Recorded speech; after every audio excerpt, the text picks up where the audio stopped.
Good afternoon, everyone. Just want to start the Comox Valley Regional District Board meeting Tuesday, April 23rd, 2024.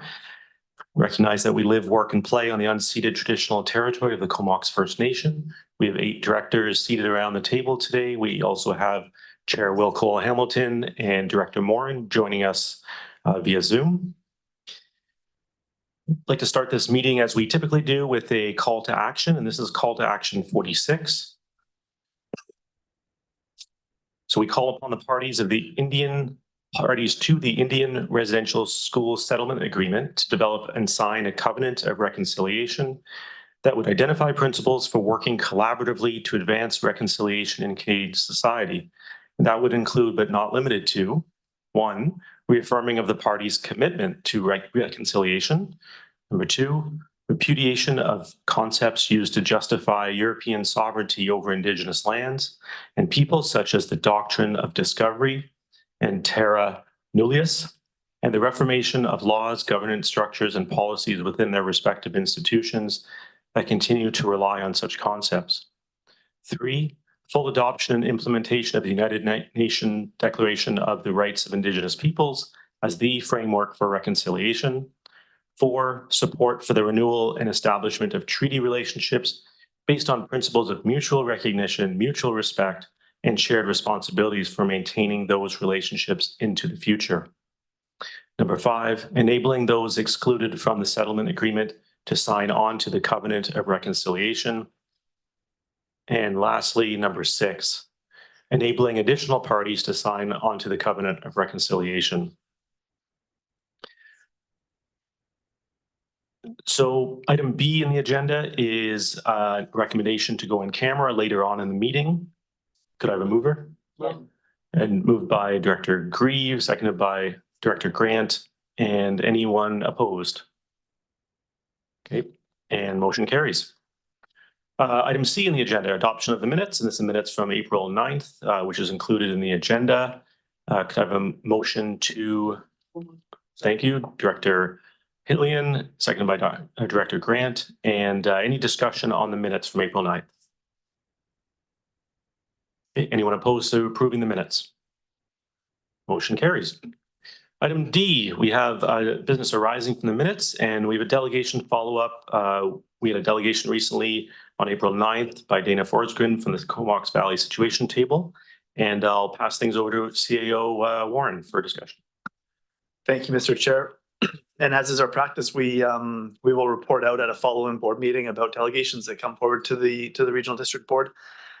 In this instance, the request was for funding to support the Comox Valley Situation Table, and staff, having heard the discussion and dialogue around the table, well, we'd be putting forward the recommendation that you can see on your agenda, and that's to send a letter of support to the Minister of Public Safety, Democratic Institutions, and Intergovernmental Affairs, encouraging ongoing funding for the Comox Valley Situation Table Coordinator position.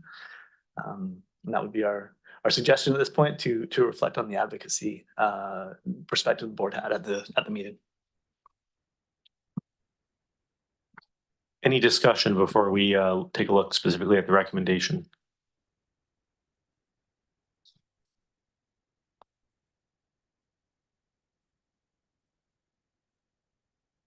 No. There I am. I'm over. There we go. Perfect. Thank you. Yeah, I think this is actually a really a little more serious of an issue than what we sometimes think. You know, the downloading that we're getting from provincial government and federal government is getting ridiculous, and we just can't keep taking it on all the time. And I've been talking about this for as long as I've been here, and I think that it's time that we actually try and come up with some better solution through the province to start taking responsibility for the things that they should be having responsibility for, and they're not. And this is a perfect example of that. So I think this is a good first step, although we may have to do more to get this back in line a little bit, but it's getting really out of control for most communities, I think. Thank you, Director Grant. Any other comments? Okay, we have a recommendation by the CAO. Would anyone? Okay, Director Hillian and Director Grieve. Any discussion on this motion?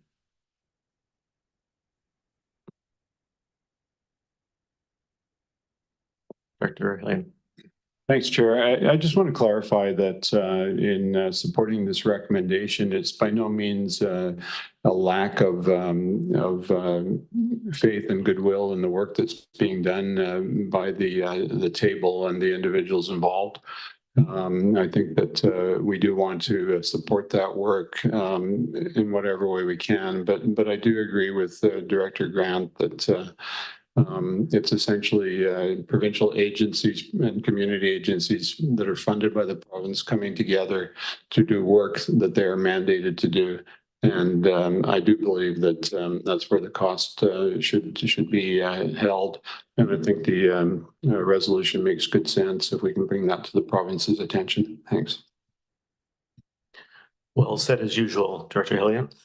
Any other discussion on this topic? All those in favor? Anyone opposed? Motion carries. All right, moving on. We have an interesting item here, D2, Rise and Report. And this is a discussion about the Brant property acquisition. So, directors, this is item D2 provides a Rise and Report from an in-camera of the CVRD's acquisition of property 2364 Catherwood Drive. This is a 27-acre property bordering the Oyster River, and it was bequeathed to the CVRD by the late Father Charles Brant, a hermit Catholic priest that lived a modest life, deeply connected to nature. As part of this arrangement, the CVRD has agreed to lease a portion of the property and the hermitage structure to the Brant Oyster River Hermitage Society for their operation, which includes hosting a contemplative resident, storing and archiving documents, and convening small retreats, meetings, and educational seminars. Based on the wishes of Father Charles, the property will also serve as a park under the electoral area's Park and Greenways service to create a quiet and soothing place for the public to commune with nature. Public access is not permitted at this time, but plans concerning this park's use are under development and will be considered by the Electoral Area Services Committee in due course. I want to acknowledge and express our sincere appreciation to the late Father Charles and congratulate the Brant Oyster River Hermitage Society and the EASC for reaching this beneficial arrangement. Yes, Director Grieve. Thank you, Mr. Chair. And I had the great honor to have dealt with Father Brant on a few occasions. Early on when I, about 2009, we held a Fisher Farmer Forester Forum. And I asked if he would like to say a few words at the beginning. We had fisheries there, freshwater fisheries, farmers, representatives from the province. And Father Brant came and spoke of the natural order and about our place on the planet and living in harmony with the natural order and you could tell just by looking at the man that he just radiated a spirituality that you very seldom see in people. So he definitely was a holy man, and I'm very happy that we've set aside a little piece for the contemplative piece. I don't know if you've heard of the United Nations now, or they're talking about dedicating quiet parks, silent parks.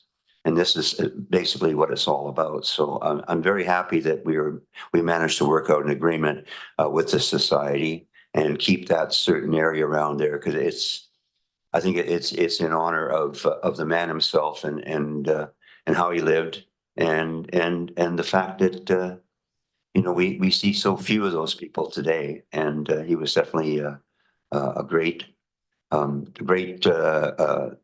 teacher, and I think he actually did he not get the Order BC eventually? I think he got some very high honor anyway. So I mean, very deserved. And being the kind of guy he was, of course, he wasn't doing it for that reason at all. But yeah, I'm very happy this is going forward, and I thank staff for working so diligently so long with the society to come up with this compromise. Great, thank you very much, Director Grieve, for that personal touch. All right, and we don't have a vote or a motion on this. This is just for information. It's nice to share some good news at this meeting. It's great. Any other comments or questions? Okay, moving on. Section E, no petitions and delegations. Section F, we have some reports. We have a whole slew of them, so we'll go through them in due course. First one is the Black Creek Oyster Bay Services Committee, April 8th. Thank you. Grieve and Grant. Any discussion on these minutes? Anyone opposed? Motion carries. Number 2, Electoral Area Services Committee meeting of April 8th. Grant and Hillian, motion and second. Any discussion on this topic? Anyone opposed? And motion carries. Number 3, Comox Valley Sewage Commission meeting of April 9th. Hillian and Grant. Any discussion on this one? All right, we'll vote. Anyone opposed? Oh, my apologies. Director Morin, please go ahead. Sorry about that. I didn't click on that. That was for the next item, so I'll just wait. Thanks. Great, thank you, Director Morin. Okay, so just going back to the Sewage Commission minutes, anyone opposed to accepting those minutes? Great, okay, motion carries. Item number 4, Comox Valley Water Committee, April 9th minutes. That was from Grant and McCollum. Any discussion? And Director Morin, please go ahead. Thank you, Vice Chair. I just noticed on page 2 of the report, a couple typos with instead of there's the S is missing in master plan. So I think it comes up twice on that page. It says Mater plan. That's all. Thanks. So we'll receive that as amended, unless there's any disagreement.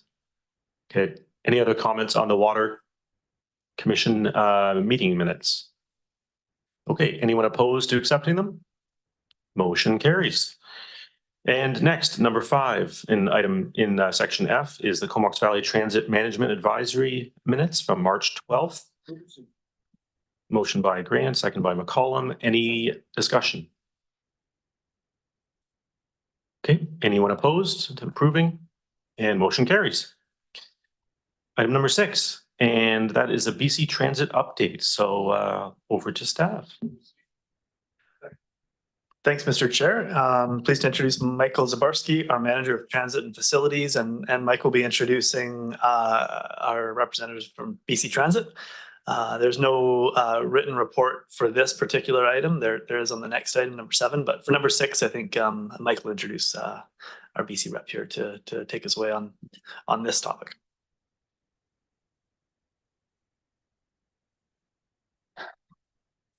Thanks, James. Through the chair to the committee. So we have Seth Wright, our Senior Manager of Government Relations with BC Transit here today. We asked him to come up and provide a bit of an update on a few things relevant to our transit system. And this is partly as a result of some feedback we received in January at the board about having more regular communication from BC Transit. So Seth's here to give a presentation, and then he's going to stick around and support me on a couple of other reports that are on the agenda directly after that regarding transit. So Seth, over to you. Awesome. Thanks, Mike. And thanks to the board for the opportunity to present today. I've been looking forward to presenting for a while, so it's great to be up here. I'm going to run through a bunch of things. My presentation is pretty broad. I'll try to keep it close to 10 minutes, but I would ask your flexibility a little bit in allowing some, and then we can have a bit of conversation in Q&A and me to answer your questions there.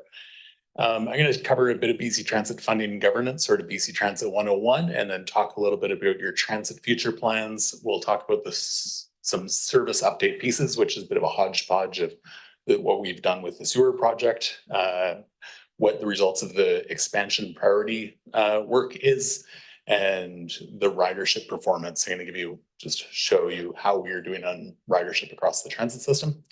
Provide a few slides on labor update and some of the challenges we've been having across the province in terms of staffing up for service delivery, and then provide a short update on capital projects that we're working on. I'm the Senior Manager for Government Relations. I think it's helpful to say that I work with a broad team of folks at BC Transit to support all the areas of specialization that we deliver. So the shared services model delivers that benefit of specialized transit planners, schedulers, marketing department, and battery electric bus and all those other teams that support the work that we do at BC Transit. My role is to be an effective conduit to you as a board and to your staff to facilitate ongoing work and collaboration and problem solving when things arise. The BC Transit BC Transit model is established in the BC Transit Act. We've been around for several decades, about 50 years now, in various shapes. The model is really built on partnerships. So the Comox Valley Regional District is our local partner.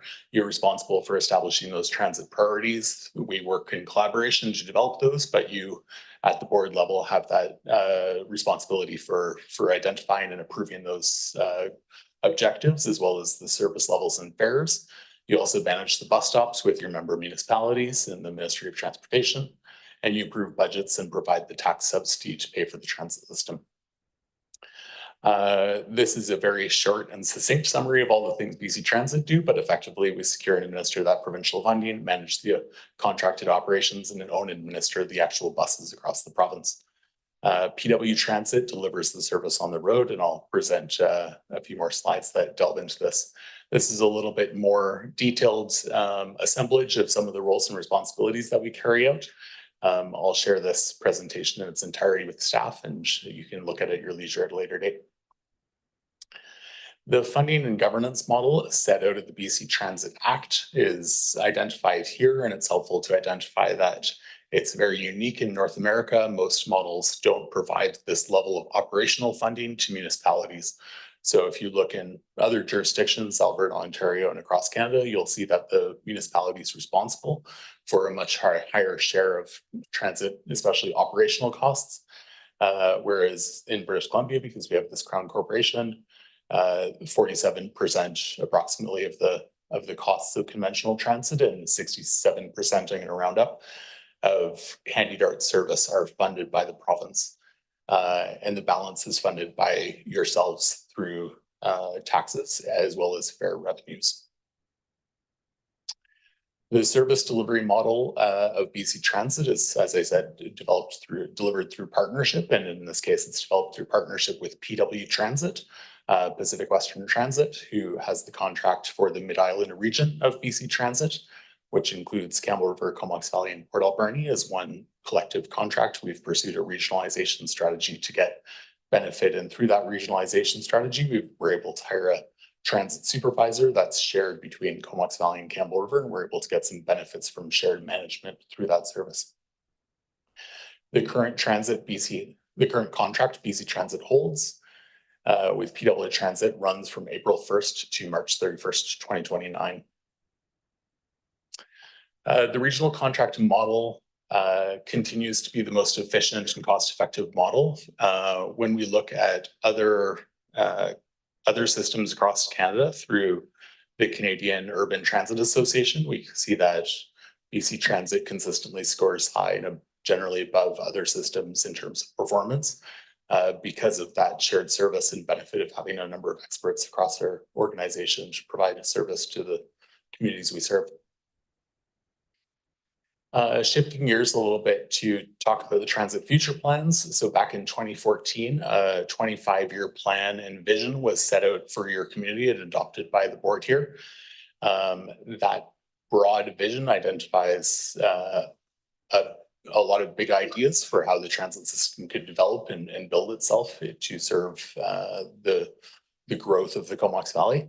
And in 2022, we built on that with a 5-year plan that identifies in much more pragmatic, piecemeal, incremental improvements that we can carry out, and we've certainly been working on carrying it out over the last year, and some of the updates of our presentation identify some of the work we're doing to fulfill that goals and objectives of that Transit Future Action Plan.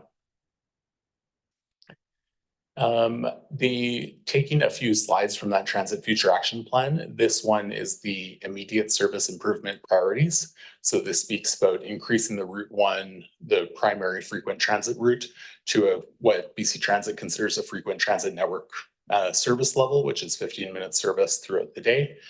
That requires a fairly significant investment. So that's been identified through our transit investment process that you've adopted and sent.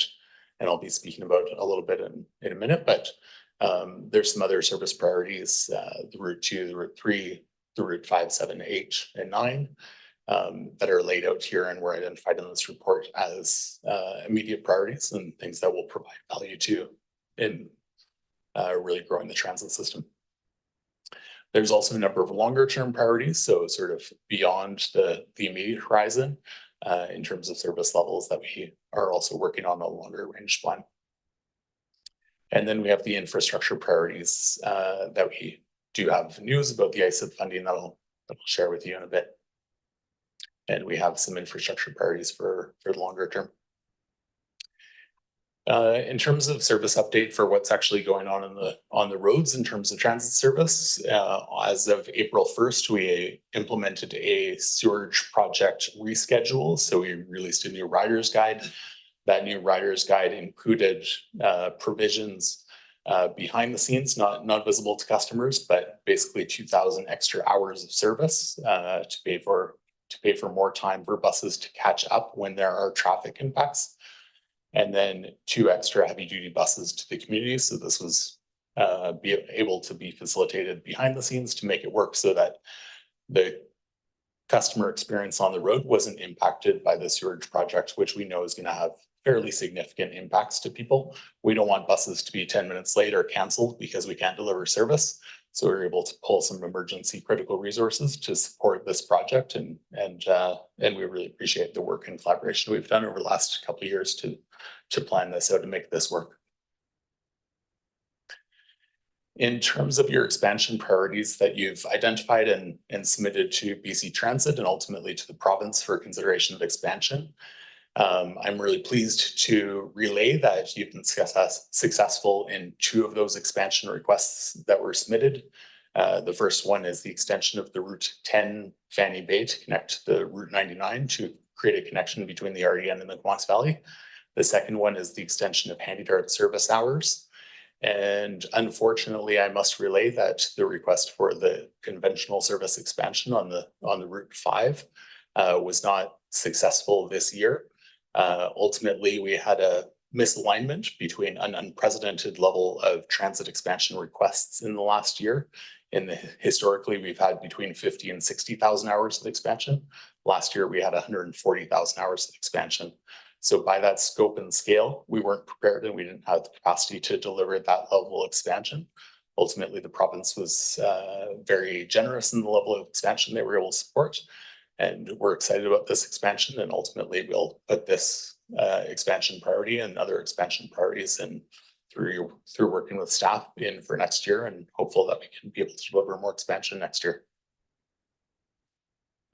Looking at the ridership that we're seeing in the Comox Valley on the transit system, we can see the green line shows 2024 and shows that sort of between January and the end of June, there's pretty strong, consistent ridership, fair bit of variability up and down 5% or so. There's a drop in ridership through the summer and then an increase in September when kids come back to school. And that carries on until December. You'll notice that in mid-December, ridership cutoff, that's when the strike began, and the blue line begins partway through the year. So in mid-February, that's when the strike concluded. So there's obviously no ridership during that period, but within a couple of weeks of re-implementing service, we were above 2024 levels or 2023 levels in 2024. So we've really seen very strong ridership return very quickly. And you can see there's a bit of a dip in the mid-spring for the spring break, but otherwise we're on track to continue to grow ridership in a really strong way year over year quite consistently. And that's a really compelling image and supports continued investment in transit.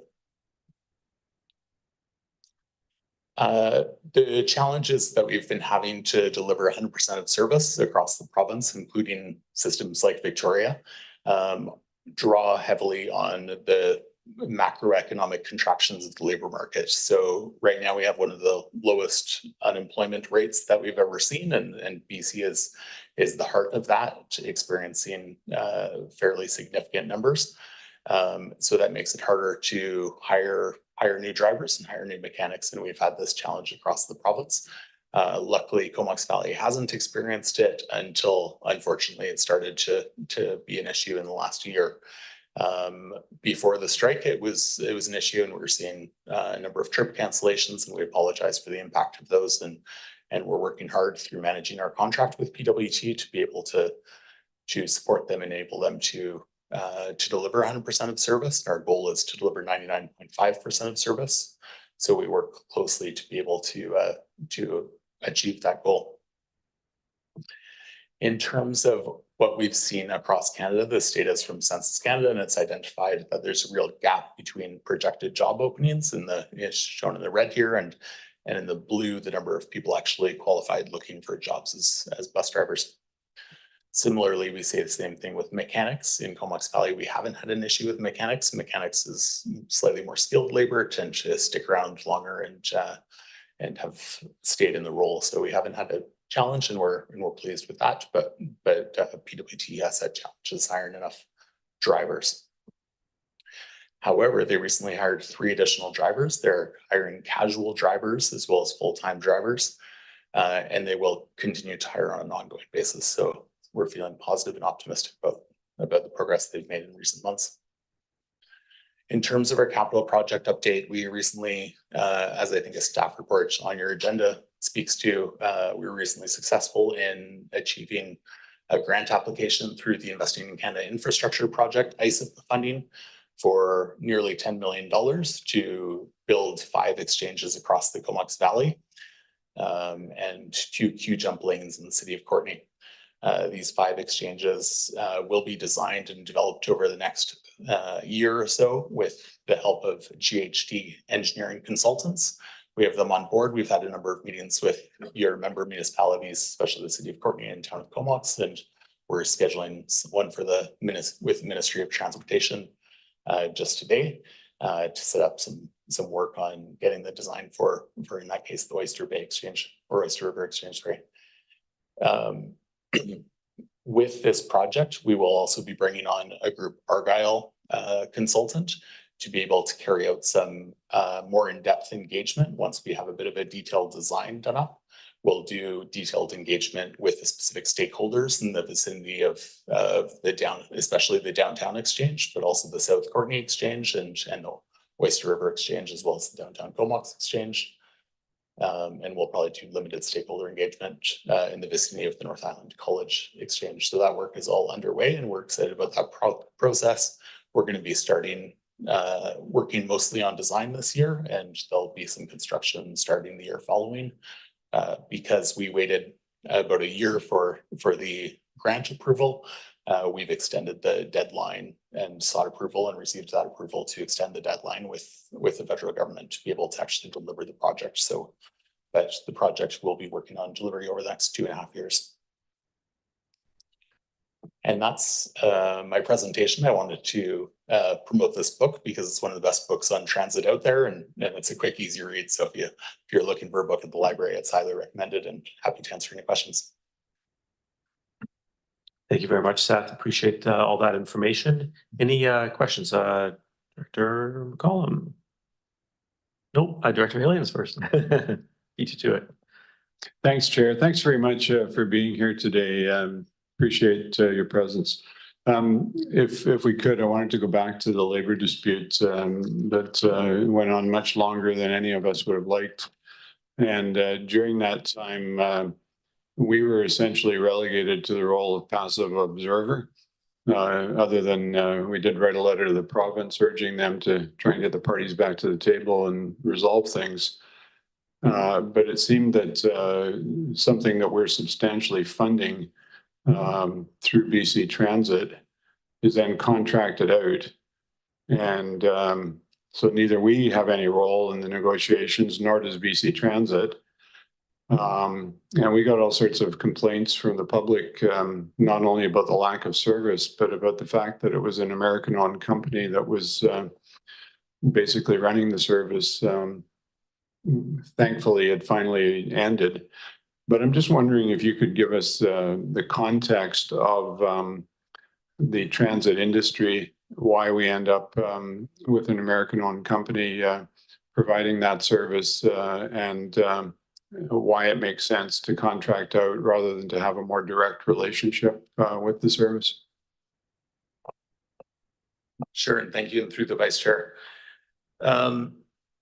BC Transit's contracted out model is not novel or distinct about BC Transit, but certainly it has been part of the BC Transit model for several decades, and we found that we get better service delivery through this model. We use a number of companies that compete in the market through an open procurement process to pursue a qualified vendor, and through this process, these companies have the experience in delivering transit across North America, and that has proven to be relevant and advantageous.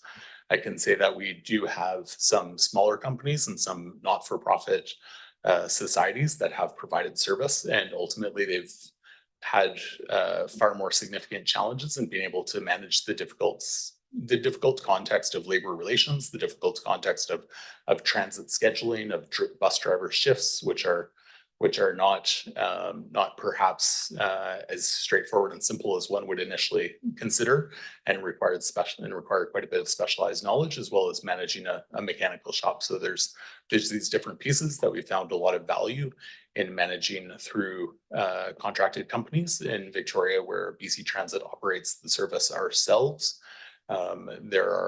We experience the challenges of trying to manage this ourselves, and we've found that our model provides good value for the communities we serve, and ultimately that's why we have it.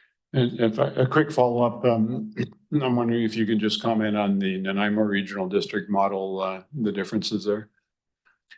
Yeah, certainly. The RDN is one of 4 systems in the province. That's a model where the local government is both the governance body and the operating company. The operating company staff are in-house municipal employees, or in this case, regional district employees. In all 4 of these examples, and I would say for your information, the other content places are Nelson, where the city of Nelson has the transit system, the Sunshine Coast, and Powell River. In all 4 of these communities, the transit system predates the BC Transit model, and they joined BC Transit as a municipal transit system that was operating and delivering transit service. One of the challenges in that municipal model is all the collective bargaining process is part of your municipal staff. So there tends to be a rising to the highest level, and then all of the work rules for breaks and things like this tend to not be fully considered of transit and tend to be challenging. So I don't want to go into too much detail about that, but I would say that the costs tend to be considerably more. Thanks, that's helpful. Dr. McCollum. Thanks, Chair, and thanks for the presentation and the book recommendation. Yeah, I think this is the first time since I've sat at this table that we've had a presentation directly from BC Transit. So I found a lot of the information really useful and some of the context really helpful as well. I had a question just about the transit hours expansion, that, you know, we are successful in getting what I would think is a fairly small increase based on the slide that you put up, and no new assets are required. I imagine that that's probably part of why those 2 were selected. Do you know when the last time we received, like prior to this year's an expansion? Because I seem to recall that we were not successful last year. I'm not sure when the last time was that we received any. Yeah, and through the chair, unfortunately, I didn't look up that information specifically. I wasn't prepared for that question. I apologize. What I can say is for the last few years, as ridership was declined before pre-pandemic levels, there hasn't been funding or support from the province for any expansion. This year, there was an unprecedented level of expansion compared to any year previous. by a significant factor. And so we're pleased. The provincial budget did also identify significant interest in maintaining a high level of expansion for the coming years. So we're optimistic and hopeful that there will be more significant funding for expansion in the coming years. So that additional like request, I guess, from the various local governments is probably related to backlog of not receiving any expansion for a number of years as well, it sounds like. I could just clarify the whole province didn't get any expansion for the prior 2 years, and then 3 years ago, we did get an expansion approved in the Comox Valley, so it's been 3 years. Thanks, Mike. Yeah, I just also you didn't highlight or the change to our payment system, the UMO app, but having a teenager at home and teenagers coming and going from my house, it's received rave reviews from my teenager, and I also appreciate not having to go to the store to go buy her bus ticket. So I think that's probably a real opportunity for people to jump on the bus that maybe wouldn't use it, especially as we're moving into a society that carries around less change. My daughter also used the app in another community the other weekend, which I didn't realize it had that function. But again, that's just a really great improvement to the service for people that are using it. And I was also surprised to see that service levels or usage ridership returned maybe even a little higher than before the service interruption. And I'm quite surprised to see that people's habits are really impacted by a long service disruption like we experienced. So that jumped out at me and made me wonder, if we could have even had better rider numbers had we not had such an extended labor dispute. So that was all I had. Thanks. Director Arbor, please. Yeah, thanks. Personally, I would be willing to look at the municipal model for delivery. I was shocked that, you have a strike in transit in the lower mainland and it gets solved in like 3 days. And for 2 months, I can guarantee you that if the governance of the transit system lied with this board, this strike would have been settled a lot quicker. That was very unacceptable to have 2 months without service. And that affected at a time where people are facing a housing, affordability crisis. Our riders are all low income people, senior people, youth, and 2 months. That was absolutely ridiculous and unacceptable. And what I hear you say when you say that it's a more efficient model, what I hear is that there's a global corporation that takes the benefits and our workers are not as well treated as we see in the municipal operated system when you say it's higher cost. There might be a value to having happy employees, So I don't know. I'm not fully sold that the existing model is the most appropriate for a public service.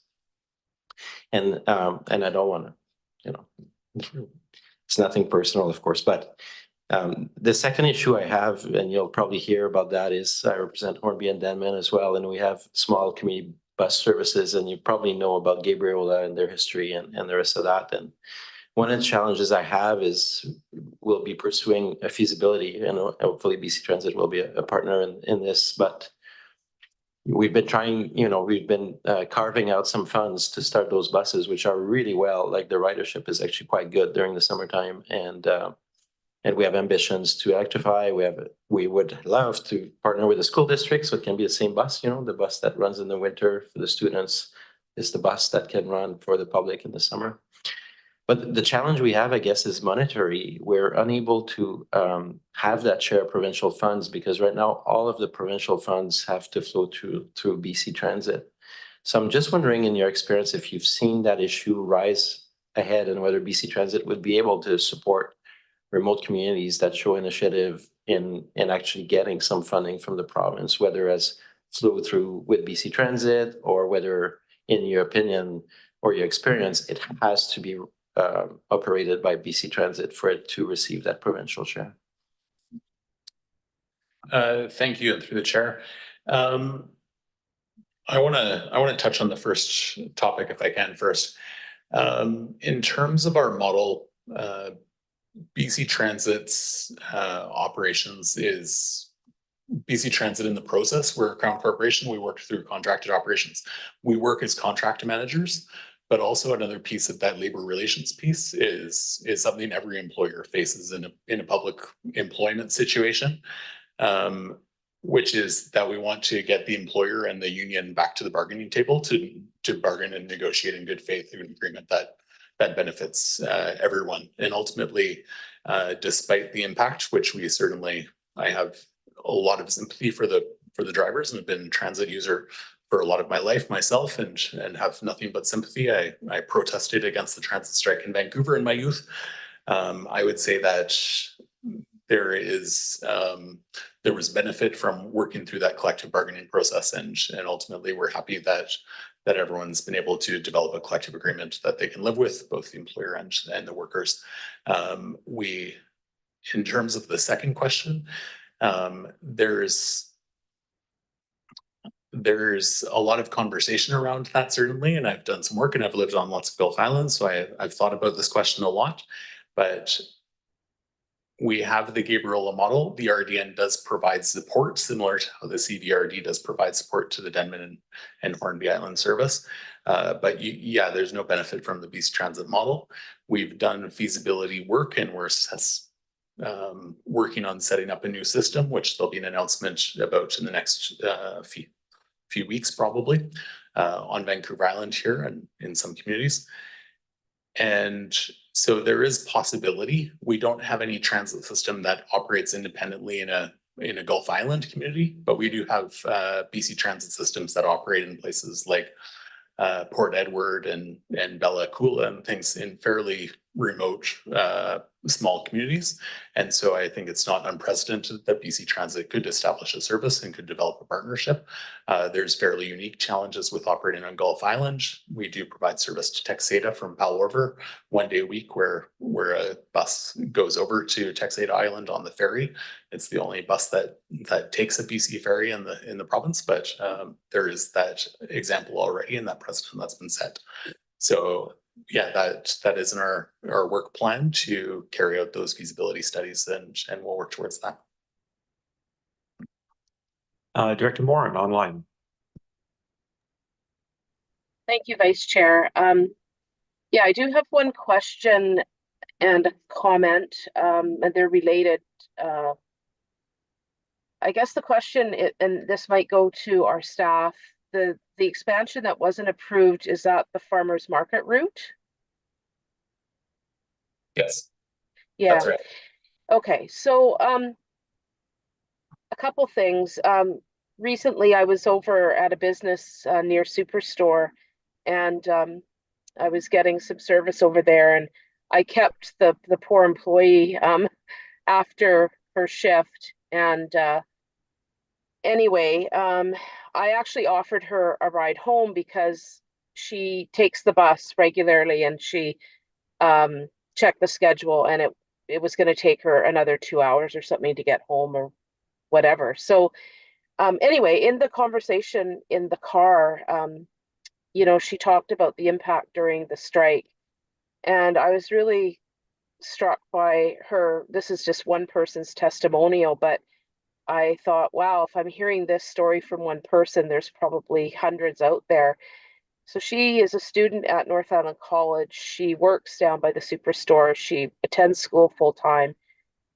She lives near Lake Trail.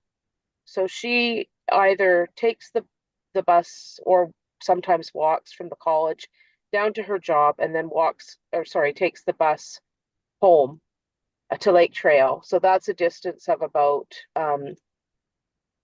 6 to 8 kilometers each day. More if she has to go back and forth from the college. So my point is that during the strike, she walked that every day. She had to walk 8 kilometers minimum every day. It was one testimonial, and it just showed me what an incredible impact it had on one person. And so related to that is the expansion request, and I completely understand and hear all that many people were turned down. But I would say I recently spoke to the coordinator of the farmers market, and who was really hoping for good news, because most of the people that are using transit or would be using transit are folks who take advantage of their coupon system. And if you're not aware of it, it's for people who are low income to access food. It's a provincial program. And there are many people who take it, who are eligible for that program. And one of the hugest barriers for them is transportation. So I'm saying all this because the people who are most impacted by lower levels of service or transit strike are the people who are already experiencing many barriers. And equity is really important to this board and I think to the community. So I just wanted to share those stories, and I don't know if they'll ever get back to anybody who makes those decisions, but I wanted to say that you know those service expansion requests are really important because they do impact the people who need them the most. Thanks. Thanks, Director Morin. Seth, did you have a comment or? Oh, okay. I'm going to take the exchange and hop on to a different topic. Reliability. So I think I heard in your presentation, you mentioned 99.5% is kind of your goal for reliability. As I think about it, reliability is super important to like keep loyal ridership base.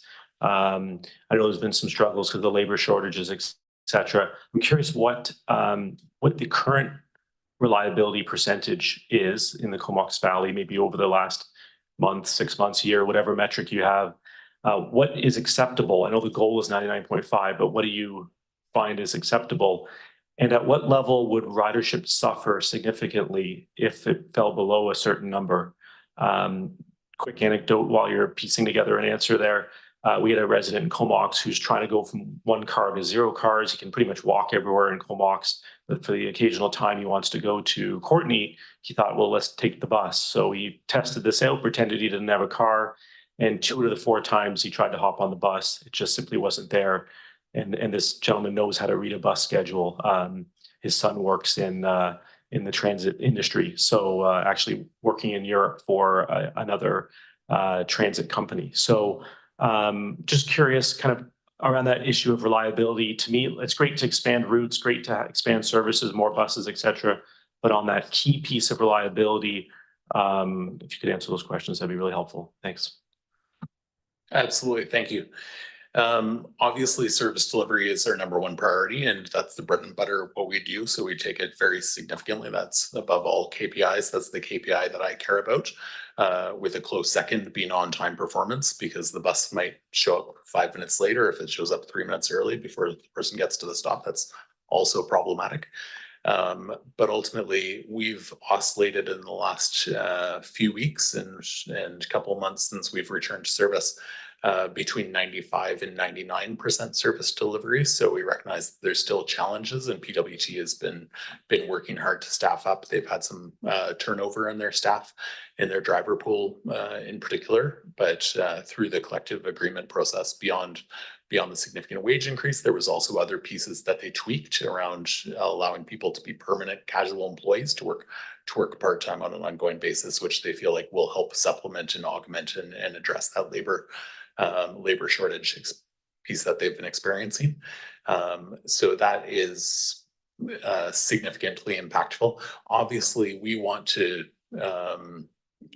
work as effectively to put the pressure on PWT to deliver that 99.5 to 100% of service as possible. So we have a few tools in our toolbox that we've been exploring and in conversation with your staff here to look at how we carry that out. And Mike just had a conversation with our operations manager last week that to that goal, to speak about how we can really push the dial on that service delivery. The other thing I would say that we do in terms of in terms of when service is canceled, so that 1 to 5% of service that has been canceled is we work with the operating company to say, if you don't have enough drivers on the road, don't cancel the route 10 down to the Denman ferry. So someone's left sitting in the rain on a dark and dreary morning or evening, or that they missed their ferry. Cancel the route 1 and then cancel the route 3 because, well, that's not awesome. At least the person has another bus to get to, so they're not stranded for the entire day or left to walk 10 kilometers. So we do make those tough decisions and do work with PWT to make those tough decisions on occasion. But that is part of our strategy, as well as obviously say we want to deliver 100% of service, and what do we need to get there. Thank you very much. Thanks for answering some difficult questions today from this group. Please, Director McCollum. Thanks, Chair. Your question gave me another question. When you provided your slides earlier, there was a couple of things related to the labor that I was wanting clarity on. And one is it was listed that they're actively hiring drivers currently. And something that we heard in advance of the labor dispute was just that comparatively the drivers' wages in our community are lower than elsewhere. I mean, from the context that you provided with Nanaimo, I can understand that it probably wouldn't be in line with their labor history. But can you comment on how, what after this dispute is now wrapped up and they've received, I would assume, an increase in starting wage for drivers? How does it compare with other local governments across BC? Through the chair, and this is a difficult question to answer because we negotiate a contract that includes budget lines for different pieces, and we don't manage the labor relations piece. PWT is responsible for managing that labor relations piece, and they determine the salary and the benefits through their collective bargaining process. So I can't comment on what those exact wages are, but I can say that that the wages are commensurate, certainly, with other systems. I believe there was a significant correction to the wage they pay drivers, and the drivers negotiated through that collective bargaining process a fairly significant concessions from the employer in that bargaining, and ultimately it's commensurate with what other Vancouver Island systems are getting paid. We recognize that over the last few years there's been massive inflation, and we've increased provisions for wages in our contracts to be able to reflect that, but also continue to try to effectively manage the provincial and local government tax dollars to reflect the difficulty of funding all the services that you need to provide. Yeah, thanks for that. And the other question I had around that labor context was the slide that you provided around the job market was from 2022, which I think was pretty much the peak of the labor constraints right across just about every sector. And it's my understanding that the labor market has cooled to a degree. And I'm wondering if you have any kind of more recent context on what that looks like and how that kind of extrapolates to the labor market for the transit service specifically. Sure. I would say that this is perhaps beyond my realm of expertise a little bit in sort of the nuance of the labor market. But what I can say is that what we found with drivers especially is that it's a unique labor market. So we don't have influxes, maybe with a minor exception of Victoria, where we do have occasionally young people that apply to be a driver. In many of our communities, and especially in the smaller communities across the province, our driver pool is generally older men, and men that are looking to perhaps get a pension or a few benefits, who have been working in the private sector for a tow company or a taxi company or something like that for many years, and are looking to transition into a different line of work to be able to do sometimes into retirement and perhaps to supplement their retirement pension. So we have I would say, a tighter labor pool. There's not people going to school and saying, I want to be a bus driver, unfortunately. So we have to work within the confines of who is actually drawn to be a bus driver. And we're working on all sorts of strategy in terms of recruitment and retention in our Victoria operations, where we do that work ourselves, and then we're sharing those lessons and best practices with how we can be successful in terms of bringing in new drivers and things. But we've found that the pool of potential workers tends to be fairly small. Thanks for that. Director Arbor? Yeah, thanks. Just to cross the T's and the I's on my previous comments. So if by any chance, which I'm not saying that's the case, but if this board or future board decided to set up an operating company and bid on the contract for our region, is there any barriers to doing that, or you look at all bids? And so you were saying, they're the existing regions that have a transit system like Nanaimo, Sunshine Coast. It's historical. It predates BC Transit. But is there anything that prevents a region from attempting to move to that model and establishing an operating company? No, I'd say there's nothing that prevents local government from being the potential operating company through that procurement process. I would say that we do have a significant standard operating manual of practice, which is our guidebook to what standards we expect from operations. So we've been talking about the standard of service delivery and on-time performance, and those are sort of the basic building blocks, but then there's just quality of responses to customer complaints, to managing lost and found, to all these pieces. And so that's growing in volume as we develop more and more technology, as we roll out our electronic fare. There's just more pieces to it. So it requires a really broad level of expertise. And you'd, as a proponent, you'd have to look at how you can bring that expertise together and all those pieces to be able to manage a system and lay that out through the procurement process. Yeah, if I can, why I personally would see that as at least worthy of consideration is as we're being asked to invest more and more in transit. And for example, we're talking about infrastructure projects today, but not on that list is the electrification of the fleet. We've had conversations about that with BC Transit before, and we know the costs are quite high.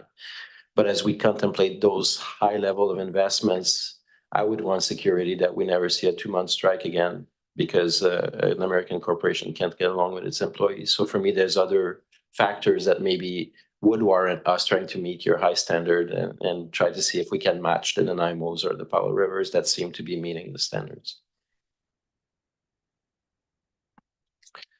Any further questions? Thank you very much, Seth. Really appreciate it. Thank you. And we're not quite leaving the transit discussion yet, because item number 7 is a discussion about Comox Valley transit infrastructure. So over to CIO Warren. Sure, that'd be great. Thank you, Director Grieve. Receipt, motion by Director Grieve, seconder. Director Brown, thank you. Thanks, Mr. Chair. And Mike Zabarski will be introducing the staff report on the Comox Valley Transit infrastructure. Yeah, thanks, James. Through the chair to the committee, just a quick verbal update, just a kind of an FYI staff report here. So you've now heard that we did receive some significant infrastructure grant funding from the federal and provincial governments, which is great news. And we've got 5 exchanges and 2 transit priority measure projects coming over the next couple of years. Seth did touch on that a little bit. The staff report has those pretty pictures of the conceptual designs that were included in the 2021 transit infrastructure study. We are working with our member municipalities, BC Transit, Ministry of Transportation and Infrastructure, as well as the engineering firm, to refine those designs over the next year. So that's a lengthy effort going into the design process. And Seth also mentioned we have a consultant that will be assisting with some of the engagement with stakeholders, such as the adjacent property owners, and obviously in certain cases some of the members of the public that might be using those transit exchanges. So yeah, 2024 is a real big year for design and engagement. 2025 will be procurement and construction, and then hopefully wrapping up by 2026. One of the key aspects of success for this project will be our collaboration with the member municipalities and the ministry. So we're working very closely with those, with their staff and hoping that they're, very helpful in getting these designs to align with their interests, as well as to ensure a smooth permitting and an approval process that'll be required for construction of those projects. So and then just on the funding side of things, so we did get significant infrastructure grant funding for them, but we also do have a share of the costs coming from CBRD. It's about 20% of the costs coming from the local share. And because of the kind of arrangement with BC Transit, we'll be able to pay our share through our annual operating agreement rather than kind of upfront. So we'll have a 15-year timeline to pay off our share, and it works out to about 178 grand a year once all of those projects are complete. Our funding contribution will start once some of that infrastructure is actually in place. So as exchanges come online, we'll start to have to pay for our share of those particular exchanges. But I think a very attractive kind of funding model in this case. And these are really important projects for our transit riders, for our communities. They'll allow, in certain cases with the queue jumper lanes, they'll allow transit to become a bit of a priority mode over the single occupant vehicles that we see on the road congested in traffic. So yeah, we're really keen on working with BC Transit and our municipalities to advance these. And I'm happy to answer any questions on that. Great, thanks for that verbal report and also the written report. It's great to have all those photos and diagrams. That's very helpful to make it clear for us. Not seeing any questions. Oh, my apologies, Director McCollum. Thanks, Chair, and thanks, Mike, for the update on this, and congratulations on seeing this grant funding delivered. It's great that this is all going to roll out in one go as opposed to multiple phases and grant applications. I'm trying to recall what the initial, I think it's been now a year or two since we last looked at this proposal or this plan. And I seem to recall that there was some aspects of the project that were short-term and others long-term. And if I'm remembering correctly, and does this include all of the projects, or are there still some that were in that capital plan that don't have funding? Yeah, so we're very lucky to have funding for all of the exchanges that were in the original plan, and at least 2 of the transit priority measures. There were a couple of smaller like signal coordination projects that were kind of longer term that were not really infrastructure, so to speak. So they weren't submitted through that capital grant program, but we did get all the exchanges. There will be some, I'll call it phasing, because we do need some of these exchanges to come online sooner than others in order to make our transit system work properly. So some of these things will come before the others, but they'll all be delivered over the next couple of years. Yeah, so it's all short term, but yeah, not we've moved the long term up into sense. the short term, basically. Yeah. And then the other question I had, I was just doing the math on the 15 years, and it is, I mean, it is obviously some interest built into that, which makes sense. Do we have the option of comparing what we're being charged through the operations contract with what we could just borrow it for? Maybe the service can't borrow it all, I'm not sure. But just wondering if we have options on that, or if the way it's laid out is the only path. Seth can correct me if I'm wrong. I think we do have the option to pay a lump sum. We haven't done any analysis to look at, the cost of borrowing our share, which I think was about 2 and a bit million, so somewhere around there. Yeah, $2.3 million. So we haven't done that analysis. If the board wishes to, we could look at, comparing that cost of borrowing versus what we would be paying through the 15-year BC Transit payment. Yeah, I think we should definitely look at that, just given the favorable interest rates that local government can access. I'm not going to try and do the mental math on that rate, but yeah, I think we should check that. Thanks. Director Hilliard? Thanks, Chair. Mike, just wondering, what's our eventual goal in terms of bus shelters? How many bus shelters, how many stops right now could use a shelter and don't have one? If you could give us a rough percentage and what our goal is. I'm assuming we're talking about throughout the transit network, not at the exchanges. Yeah, I would say, I mean, obviously the majority of our bus stops don't currently have a bus shelter. I couldn't say what percentage, but definitely the vast majority of them do not have shelters. We've been working over the years with our municipalities to encourage new shelters within each municipality. Right now, the model is that each municipality puts in the shelters within their jurisdiction. And so, from time to time, we've been very successful in having, shelters put in place. BC Transit does have a really attractive cost sharing program for bus shelters, and we've been able to take advantage of that over the past few years to increase the number of shelters.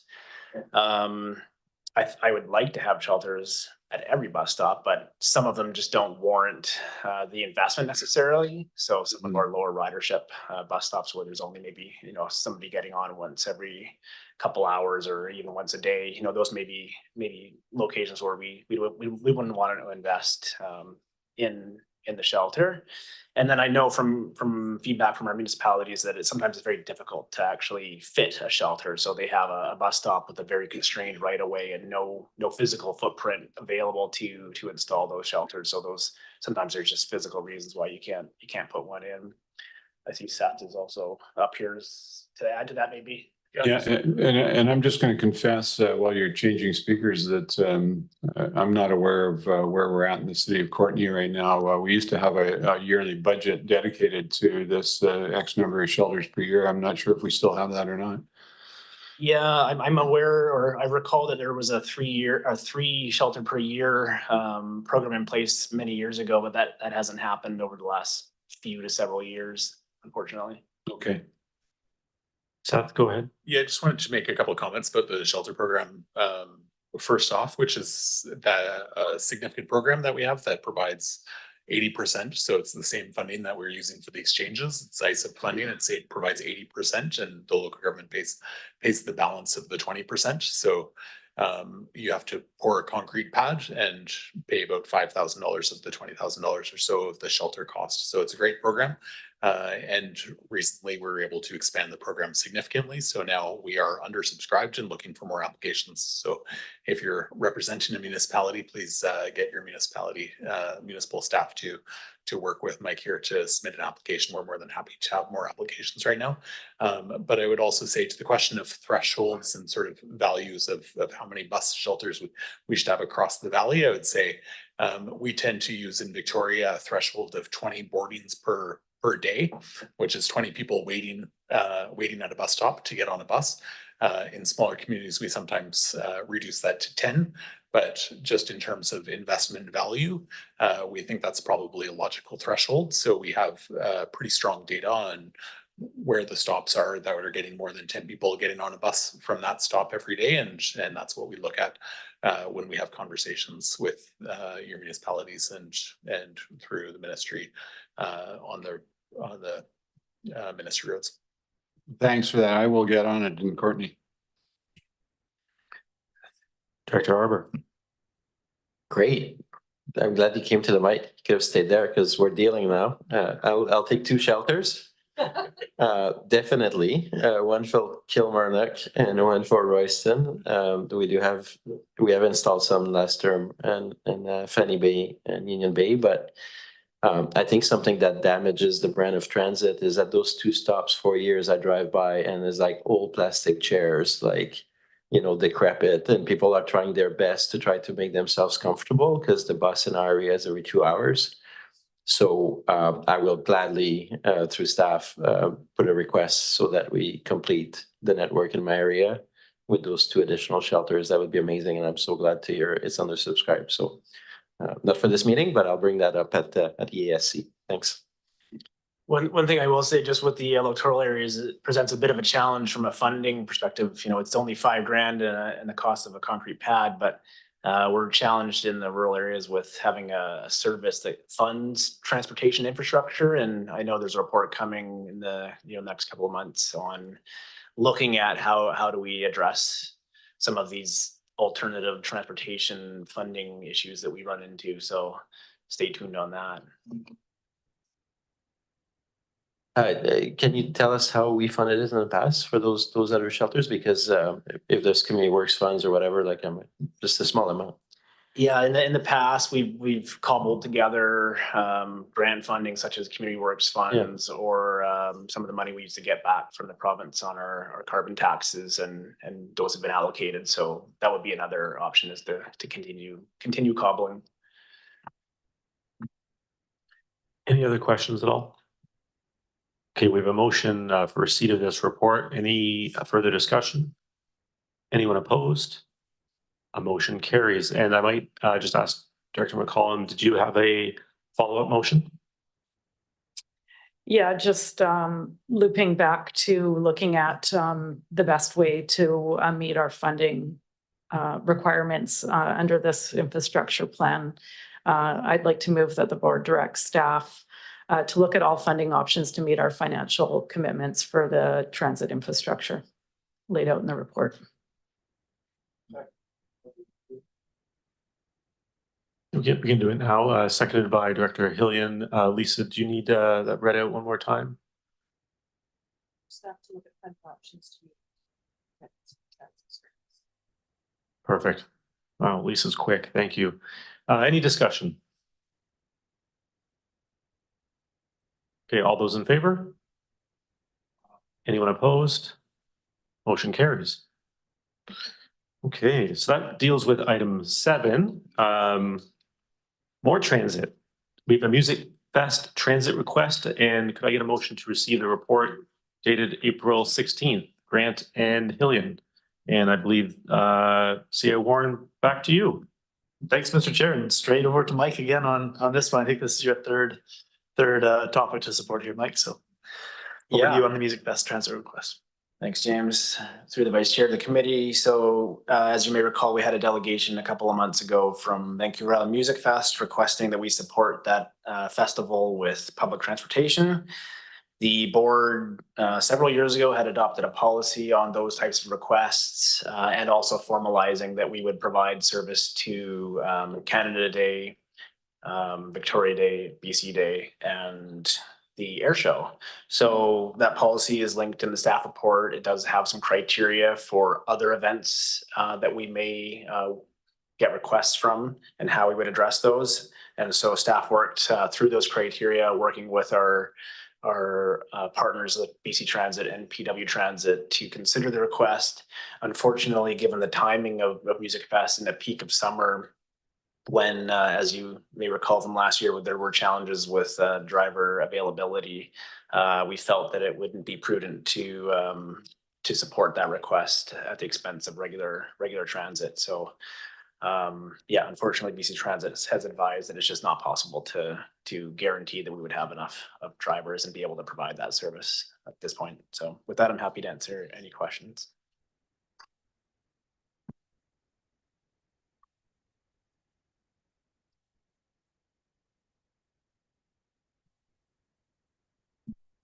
Like, could I ask, I heard there might be another operator that's going to provide this service. Do you have any information about that? Yeah, so we did suggest a couple of other bus companies that are local here, Ambassador Transportation, the First Student, which does the school buses, Mount Washington even, they have a couple of buses. And when we suggested some of those, Music Fest confirmed that they've already reached out to the First Student company, and they've secured I guess a contract with them to provide the shuttle. So they have a shuttle in place through the school bus operator.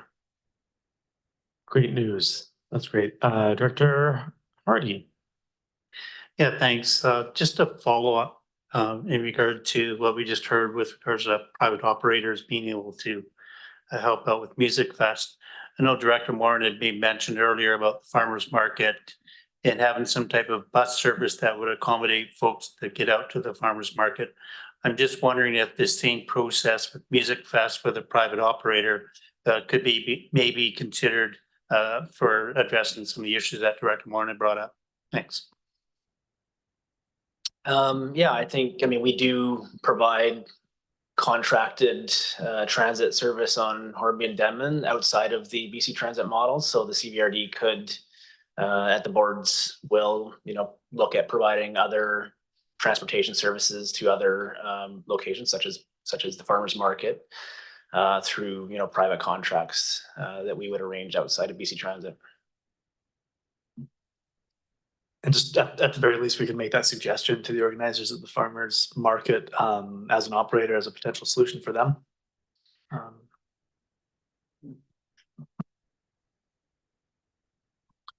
Great. Any other comments or questions? Okay, we have a motion on the floor to receive this report. Anyone opposed? Motion carries. Great. So from public transportation to active transportation. Item number 9, could I get a motion to receive the report dated April 17th about the Cumberland to Courtney connector? From Hillian and Grant, and over to CAO Warren. Thank you, Mr. Chair. We have a couple of staff members have joined the table, and we have a colleague here from Urban Systems. I'm going to turn the microphone over to Dylan Thiessen. He's our planner with Long Range, and Dylan will introduce the report and then introduce our consultant here. So Dylan, over to you. Thank you very much, James. Through the CAO and Vice Chair to the board. In July of 2023, staff were directed to undertake an options assessment for the Cumberland to Courtney active transportation connector, including engagement with the Village of Cumberland, City of Courtney, Ministry of Transportation and Infrastructure, and the Comox Valley Cycling Coalition. The options assessment included a review of multiple alignments and the opportunities and constraints for each alignment option, stakeholder engagement, high-level costing and phasing options, and ultimately identified 2 preferred alignment options shown in image 1 and figure 2 of the staff report. As mentioned, in a moment, I'll turn this over to Dan Casey from Urban Systems to walk the board through the options assessment process and findings, but staff recognize that continued engagement is needed to select the preferred alignment and have also identified a number of next steps to continue to advance the project. In order to have a BC Active Transportation grant application ready for submission later this year in the fall, staff are recommending that staff report back in May next month after selecting the preferred alignment with our project stakeholders.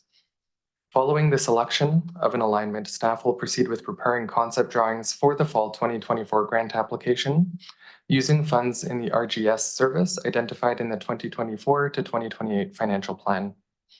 Staff will also pursue implementation agreements with project partners to confirm cost sharing, maintenance, and other factors related to the construction and operation of the path.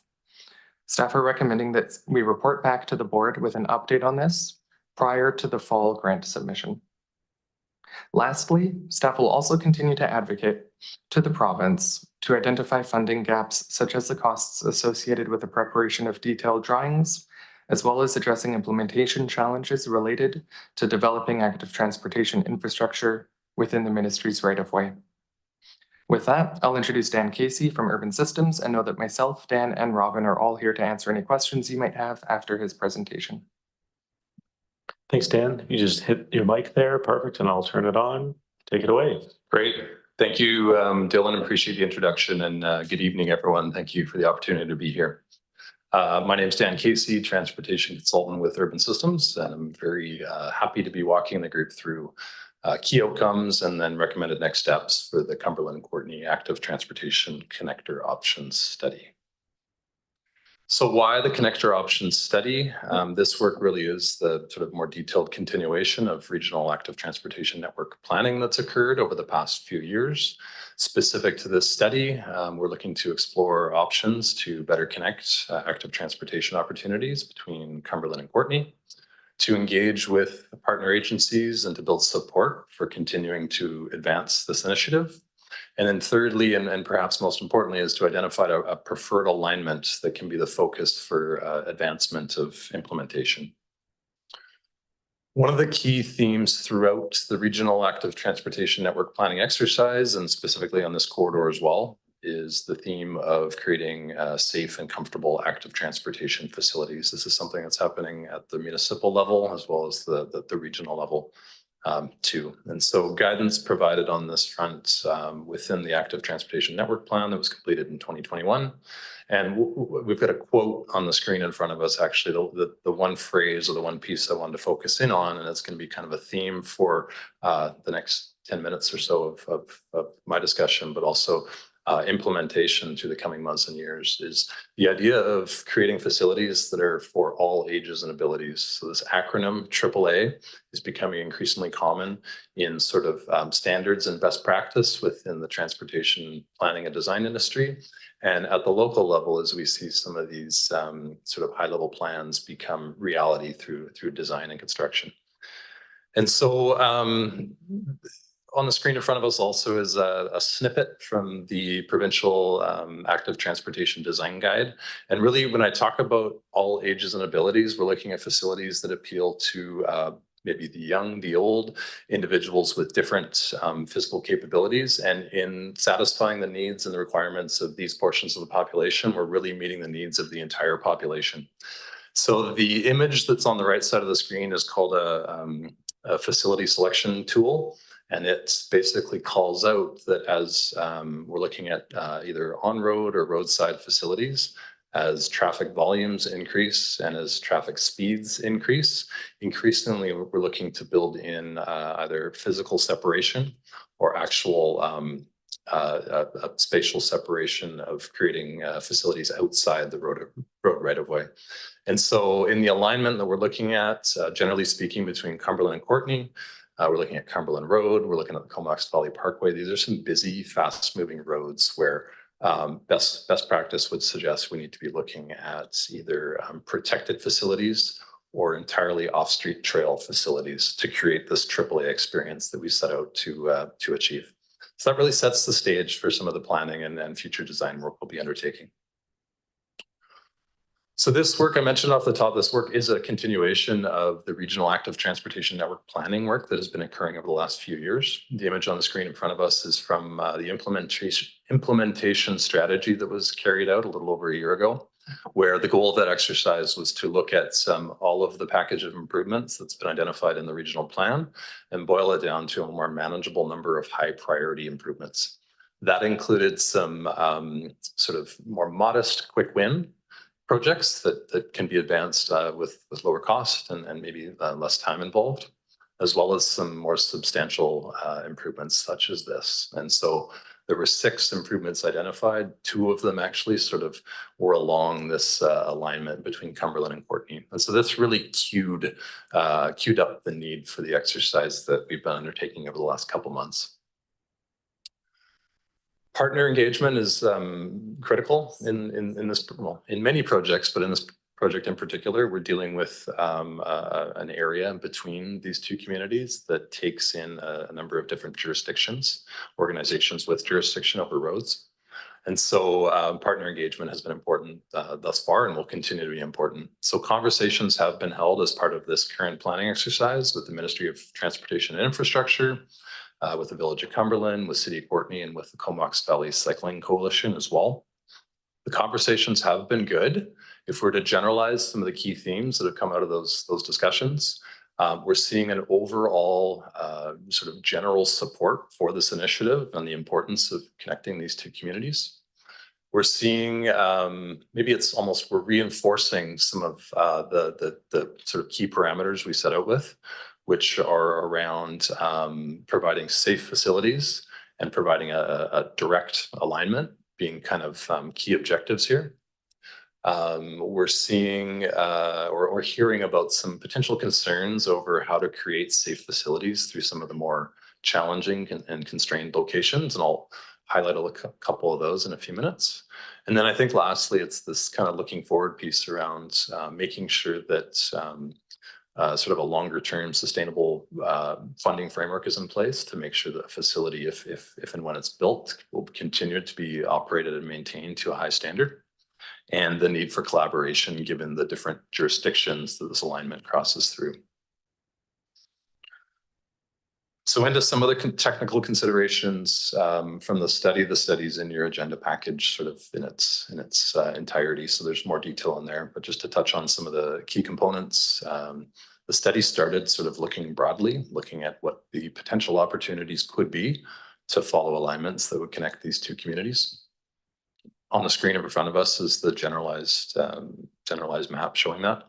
So it's broken into 3 key segments. Segment in the center is shown in red is really that central alignment of the Comox Valley Parkway, where there's not a lot of alternative corridors that can be utilized. But the sections in the teal, I suppose it is, particularly on the approach to Village of Cumberland, there are a number of opportunities that were investigated to see what the most beneficial alignment could be. Similarly, shown in the yellow, which is sort of in the regional district, but on the approach to City of Courtenay, a couple of different alignments considered there as well. And so with each of these, we ran them through a bit of a multi-criteria evaluation to understand the level of benefit and disbenefit that each might provide relative to a number of pre-identified criteria. So criteria focused around the ability to provide a safe user experience, talked about route directness, looked into connections and integration with other existing or planned facilities, space availability and constraints. We wanted to make sure this wasn't a design exercise, but we did want to test some of these opportunities to make sure that they were more than just lines on the map. They could be realized if and when the time came. And then there were also cost considerations. And so also wanted to be clear in what the sort of target user group and audience would be for this facility. Given the longer travel distance between these 2 communities, the feeling was that, well, pedestrian activity should be accommodated and will be accommodated, that the focus was on some of those medium to longer distance cycling trips that might either be commute or recreation trips between the 2 communities, while still providing the opportunity to engage in walking or jogging, at least over a portion of the corridor. And then also just bringing it back to this foundational principle about creating a facility and an experience that appeals to all ages and abilities. So with that in mind, and keeping in mind the series of possible route alignments that had been initially identified, the report boils it down to sort of 2 key alignment opportunities, and that's what's shown on the screen in front of us. So option 1, this is not necessarily ranked by 1 and 2, but option 1, shown in the magenta, really follows the Cumberland Road coming out of the Village of Cumberland, follows Comox Valley Parkway. So we hit Cumberland Road more on the approach to City of Courtenay, and then would utilize Cumberland Road on the way into the city's cycling network. Option 2 utilizes much of that same alignment, but instead of working under Highway 19 and utilizing sort of entirely the parkway alignment, it's making use of a underpass that's under Highway 19, a secondary underpass that provides access to Maple Lake, and Memorial Avenue is the more local street that routes in front of the Cumberland Cemetery. So it'd be making use of this alignment to sort of provide an alternative to a facility that's at the side of the parkway. In terms of advantages, disadvantages of each, they both can provide a safe, separated, active transportation experience, both to slightly differing degrees, but both provide a relatively direct alignment that sort of minimizes and manages trip distance. Option 1, the option shown in the pink that utilizes the parkway, is approximately 200 meters shorter than the alternate alignment. That would be the primary benefit to that. But option 2, by not working under the Highway 19 overpass, we envision a facility routed through there to have space constraints in terms of the available width under that bridge span, as well as challenges getting safely across the highway on-ramp and the highway off-ramp.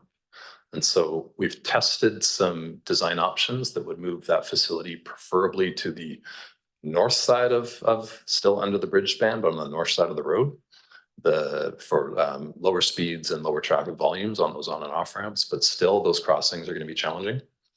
Versus option 2 works entirely around that. And then with option 2, we also believe there's an ability for the segment that utilizes Memorial Avenue in front of the cemetery, that road is sufficiently low volume and low speed that this project, if option 2 were selected to be advanced, that portion of the alignment could actually be sort of maybe part of a future phase of implementation, bringing the initial phase to be a sort of a smaller overall scope and smaller overall cost, and potentially something that can be advanced that much more quickly. Wanted to acknowledge that with both of these options, there are some challenge locations and some constraints. And so we've detailed those in the report and the agenda package. I might just touch on a couple of them. I did touch on the Highway 19 underpass, which really would only apply to the Parkway option 1. We know with option 2, utilizing the secondary underpass that leads to Maple Lake, that that is a space constrained location as well. And while low traffic speed and low traffic volume, we still need to find a solution through there that would allow people on bike or on foot to move through that space safely when well mixed with vehicle traffic, albeit low speed. Also on the more northern end, the portion of Cumberland Road on the approach to the city of Courtenay, we would like to see under either option an improved crossing of Cumberland Road where it intersects Comox Valley Parkway. The idea being that given the speeds on Comox Valley Parkway, we want to make sure that those crossing opportunities to get to the other side of the road to access the pre-existing bike lanes on Cumberland Road can be done in a safe manner. And then with Cumberland Road itself, again, the portion leading toward the north, toward the city of Courtenay, is to make sure that it might not be part of an initial phase of implementation, but that over time, the shoulder bikeway facilities that are in place now can be ideally brought up to a higher standard to provide that full all ages and abilities experience over time. Probably just skip over these, but this just a visual showing what we meant by how phased implementation might occur. So you would deal with this is with the option 2 alignment only, but as you'd focus initial investment on the areas where it's needed most, and then we could come back as part of a future phase and invest in those other linear facilities. So in terms of sort of looking forward, the summary report also identifies some of the next steps and costs that might be involved. And so some of the next steps do involve further planning work and really getting into design work. That's necessary both to better understand exactly what this facility might look like, but also put yourselves in a position where you might reach out and secure grant funding. And so that's been identified with cost placeholder of in the range of 200 to 400,000. That might vary depending on exactly how the initial concept design comes together. And then we've also shown a cost figure for full long-term construction in the range of $10 to $15 million. And so we didn't provide this for the sake of sticker shock. It was more to sort of set expectations for what level of investment we might be looking at here eventually. And so there's a little asterisk on the top of that figure, and really it's very difficult to project these costs in the absence of a design. And you'll get more refined costs as design work is advanced, but we did just want to kind of set the stage to build an understanding and awareness of the magnitude of this work. And in terms of next steps, I think much of this is actually touched on in the staff report as well. There's a need to circle back with each of the partner agencies to make sure that we've got some consensus around which of these options there's greatest support for in terms of moving forward. There are some sort of important but supporting aspects around how this facility will be paid for. How this facility will be operated and maintained over time, and how between the various jurisdictions that it might travel through, what sort of agreements or processes might need to be in place to allow that to happen. Knowing some of this is in the regional district, which means Ministry of Transportation Infrastructure rights of way. Other parts of this are within municipalities. We've recommended that concept design happen as a near-term next step, really, so that we can understand exactly what this facility, this corridor, how it might actually built, what it might actually look like. And then that'll give you the basis for a cost estimate that can then be the basis for grant applications and hopefully successfully securing funding. And then lastly, just sort of once the concept is in place and funding has been secured, is to advance to detailed design and eventually construction. So with that, I'll conclude. I appreciate the opportunity to be here tonight and very happy to answer any questions you might have. Director Brown. Thank you. Thanks so much. This is really great work and I very much appreciate it. I love the all ages, all abilities. Can't remember what the third A was. Maybe it's all. Anyway, that's an enviable goal, but $10 to $15 million is a lot of money. And I suspect that will take a very long time to generate those funds and get this built out. So in the village of Cumberland, we've had many conversations about how to make this happen, obviously. And Small Road has come up over and over again as the best option to get people off the connector. So can you just speak a little bit more to why that option? So firstly, sorry, the route, I guess it's 3 that goes under the overpass and through the tunnel. Another thing to note is we just had an application for further gravel extraction in that area. So right now there are large gravel dump trucks that use that tunnel. I would not want to be in that tunnel when one of them goes through it. And that gravel extraction will be expanding.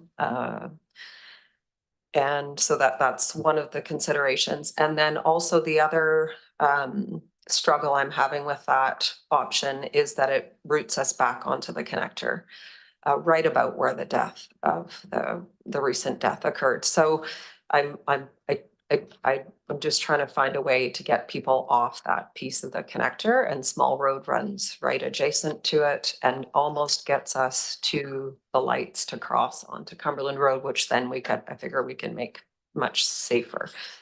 So if you can just speak to the Small Road obstacle. Happy to, and great question, great comment. Quite frankly, that was maybe our expectation or almost bias coming into this, is that Small Road would provide that kind of optimal lower speed, lower traffic corridor to be on. What we found though, when we really got into it, was so if you're originating, we think from Cumberland toward Courtenay, originating in Cumberland to get onto Small Road, off of Cumberland Road, maybe Parkway, and then onto Small Road, was proving really challenging.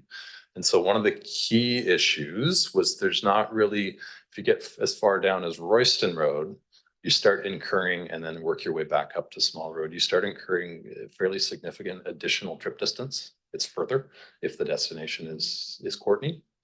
And then in terms of coming under the Highway 19 underpass, that highway off ramp, if you're heading north on the highway, right turn to go into Courtenay, that's done without traffic control. So a motorist can come through there at highway speed, essentially, make that right turn, and they enter their own dedicated lane on the parkway.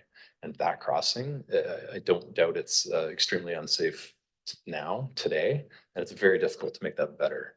And so with that in mind, to get over to Small Road was actually proving quite challenging. So that's I think largely where we started working toward the other side. Okay, thank you. Director McCollum. Thanks, Sharon. Thanks for the presentation, Dan. Yeah, I mean, this is always the case, looking at these problems when we're trying to add safe infrastructure after the fact of a complex road system going in. And so I'm not surprised to see what the price tag is here and some of the challenges that we're trying to figure out.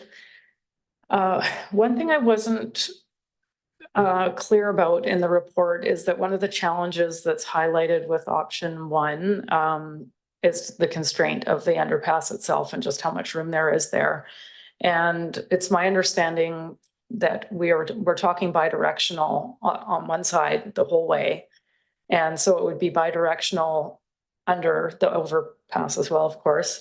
And it's highlighted that a physical barrier would be required, but it's highlighted in the report that that's kind of necessary for the traffic volumes, the entire length of the route. So would we not be talking a physical barrier basically from where Cumberland Road meets the bypass right on through?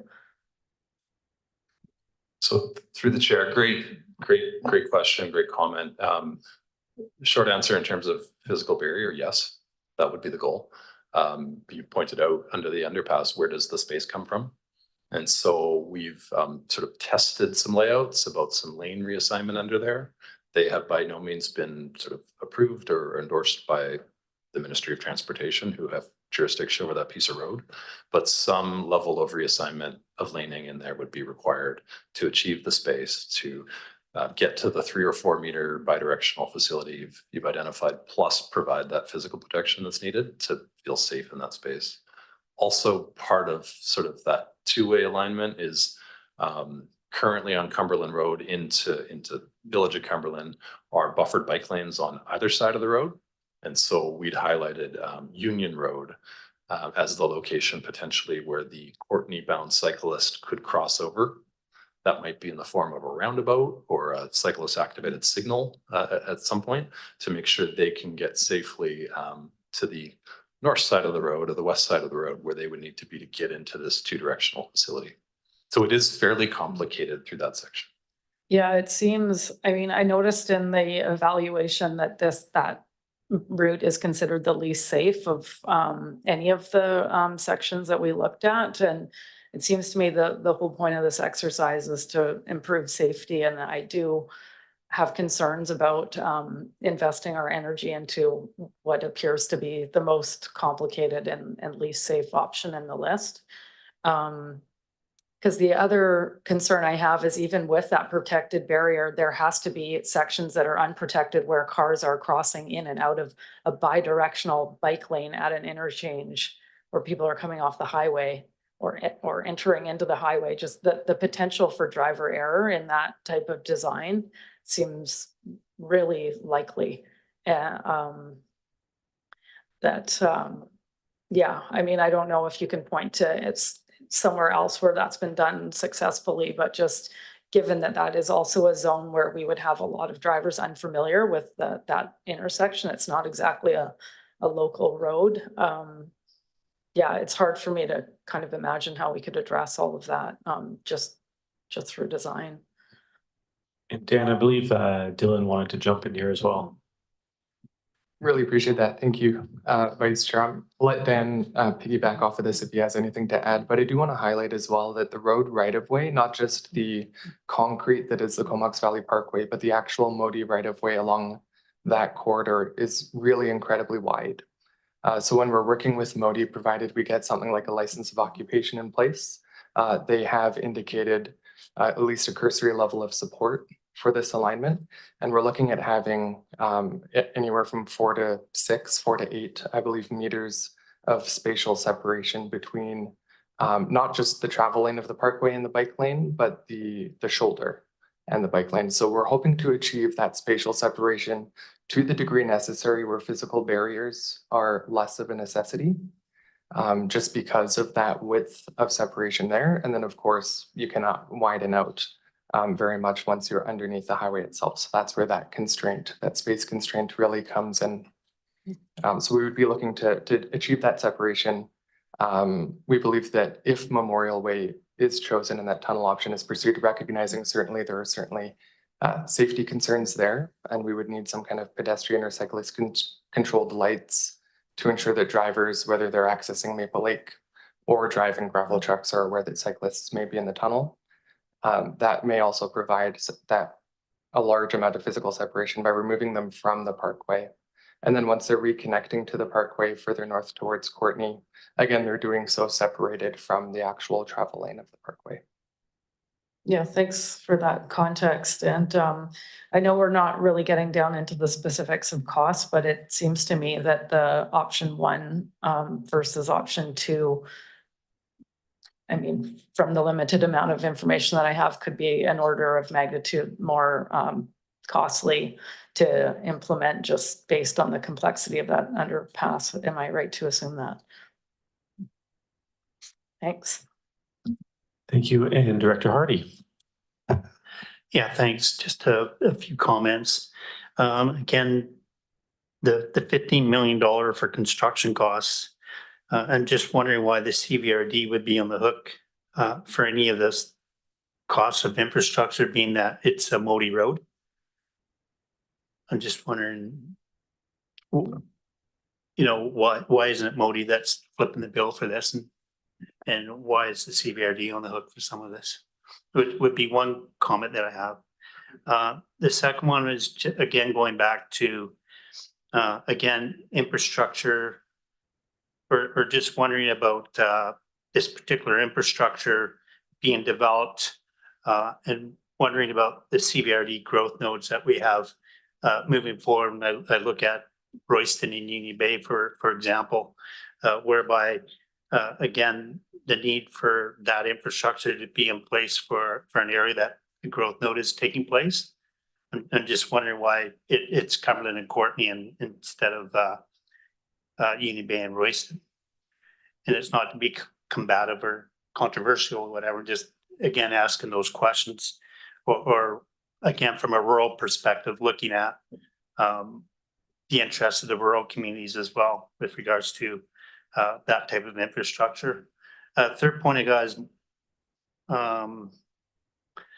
again with regards to the tunnel itself, just wondering down the road, revolving around issues with homelessness, if we've given any consideration into if we do put in a tunnel, is there going to be a conflict between the homelessness and the cyclists that are using that tunnel, and how do we address that moving forward?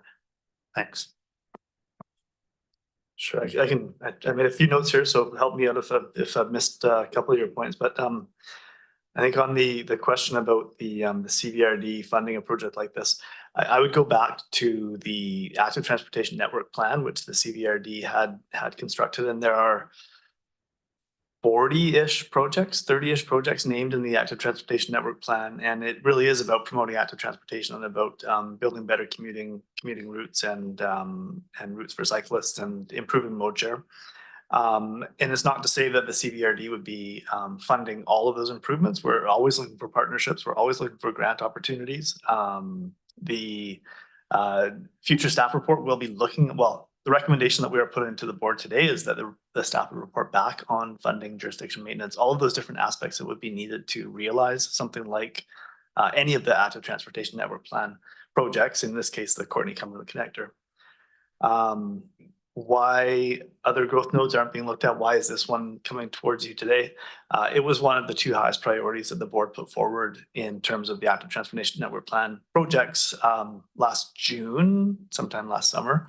And the other one being the Royston, I'm going to get the wrong terminology, Royston Elementary School Connector, which did receive grant funding and is proceeding in terms of a project.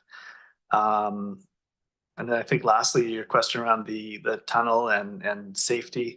The tunnel currently exists, and I think if this did progress into an active transportation network route or a commuting route, that would be part of our analysis around maintenance and asset management going forward, and just understanding how do we provide for that kind of a service in community and make sure that it continues to be safe for users and neighbors and residents. Thanks. If I can do a follow-up, then again, just I know from a rural perspective, when we talk about trying to get roads improved upon for the folks out in the rural communities to be able to hop on a bicycle and ride into town, or drive safely or walk down safely down the roads, quite often we hear from Modi that priorities with regards to rural roads aren't there. And then from a CVRD perspective, again, when we're looking at rural roads, we don't have any authority or jurisdiction to improve upon the roads. So, we can't really deal with that particular issue. So, and again, I'm just asking the question from a rural perspective with regards to, again, if this is Bodie roads and it's under their authority and jurisdiction, why are we having to put dollars towards infrastructure to improve upon Bodie infrastructure? That was my one question. I guess another question for Urban, if I could.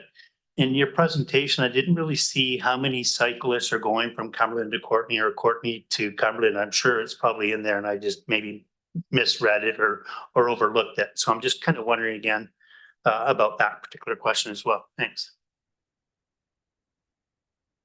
So the question on cyclist volumes currently, unfortunately, we don't have that information. It's a recommendation we've made is that those counts would be any new facility that went in, counters would be part of that. So we'd have a better understanding. What we did do is sort of benchmark against what we're seeing in similar type facilities in other regions, just to gain a sense of how many we might see on there, and comparing down to Nanaimo and Capital Region and other places as well. And so I think we had a number of between 500 and 1,000 cyclists per day as a kind of what we might reasonably achieve on there in future if something like this were built. But that's not a measure of what's happening out there today. And CAO Warren, if you could respond to that first comment as well. Thanks. Sure. Yeah. Just around, I think if the board does proceed with this work and gives the instruction to continue work with project stakeholders, which includes Ministry of Transportation, there would be a distinct difference between the operation maintenance of the traveling right of way for vehicular traffic, and then a dedicated, as Dylan mentioned, a dedicated right of way or statutory right of way that we would be obtaining and then being responsible for this active transportation route. So there'd be a distinction in terms of the roles and responsibilities and going forward the ongoing maintenance for that part of the right of way. Director Grant. Yeah, thank you. So you had me going when I was watching your presentation, and then you said $10 to $15 million. And it got me thinking, how much is Comox going to benefit from this? And the answer is not very much. And so I think figuring out how you're going to fund this thing is going to be a really big deal, because this is going to be a really tough sell in our community. And I would think in some of the rural areas too, where they're just not going to use it that often. So I don't know how I guess we'll get the funding formulas later, but I'm not sure how we would even sell that to our community. Director Greaves, please.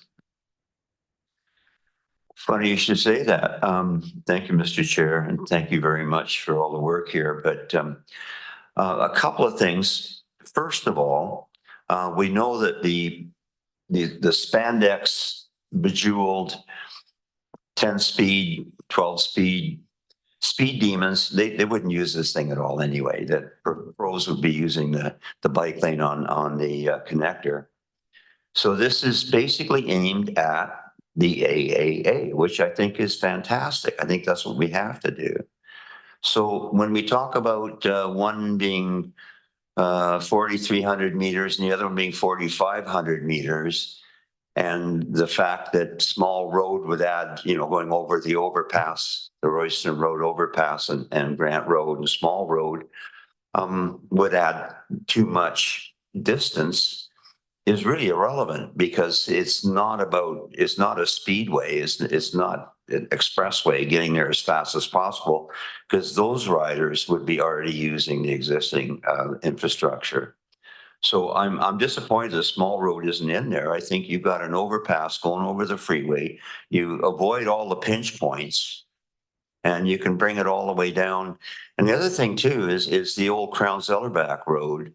It's I don't know. I think this maybe needs a rethought.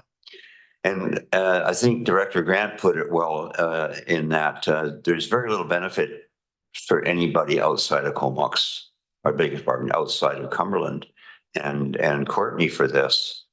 I mean, it's great because in the big picture, you know, we would love to get a pathway along the dike, and that was moving forward for quite a long time, and now that's held up. That would probably be more effective because it's only a couple of kilometers and much bigger populations in both those communities. But I do think that if we can use existing infrastructure as much as possible that's already there and very low traffic on it, then, you know, the whole expediency thing shouldn't really be a big factor. It's much like the trails we have, like the One Spot Trail in the rural areas. Nobody's going to try to, you know, make hay and get there on time. It's not about that. So, you know, just perhaps we should rethink it in terms of, you know, what would be the most cost-effective route. And that brings me to a question to staff, which is, what function does this money come from and who pays into it? See, Warren, I'll turn it over to you. I also see that Dylan may have a comment as well on a prior issue. Yeah, and I think I'm actually asked Dylan on the funding part of it because Sure. May have to ask the directors to wait just a moment on that, but we do have a staff report in the works that will be presented within the next, I believe, couple of months on a couple possible options that could be considered for a sustainable funding model for this type of active transportation. And that could involve, it looks into the creation of a service or the implementation of this or incorporation of this into an existing service. So that's something that is forthcoming. In the meantime, for this project specifically, I think one of the key objectives with a piece of infrastructure like this that is connecting to municipalities, we do know that there are a relatively significant number of people who are making this trip on their bicycle, despite there being no provisions for safe active transportation infrastructure right now. And the provision of that safe infrastructure, if done in a way that truly balances directness with safety. And one of the key objectives is facilitating transportation mode shift and reducing greenhouse gas emissions from the transportation and on the road sector. We do start to lose the possibility of that when we start to explore options that maybe don't encapture as many people within that as possible. I think in an ideal world, and this is what we're striving for here, this project would be as comfortable for people new to cycling as it would be for those with decades of experience who are already using the parkway. Robin, go ahead, please. Through the CEO to the board, we also plan to use implementation agreements as a way to structure the funding contributions and identifying whose responsibility will be for the pathway and the maintenance and all of the operational details. So the RGS has already identified implementation agreements as the tool to use. And so we were given direction last year when we brought forward the implementation strategy to use the implementation agreements to do this. And so when we report back in May, our hope is that we'll have a preferred alignment. And once we've been given direction to pursue that alignment, we will be reporting back outlining all of the information that will identify funding, maintenance, operation, and all those details. Great, thank you. Director McCollum.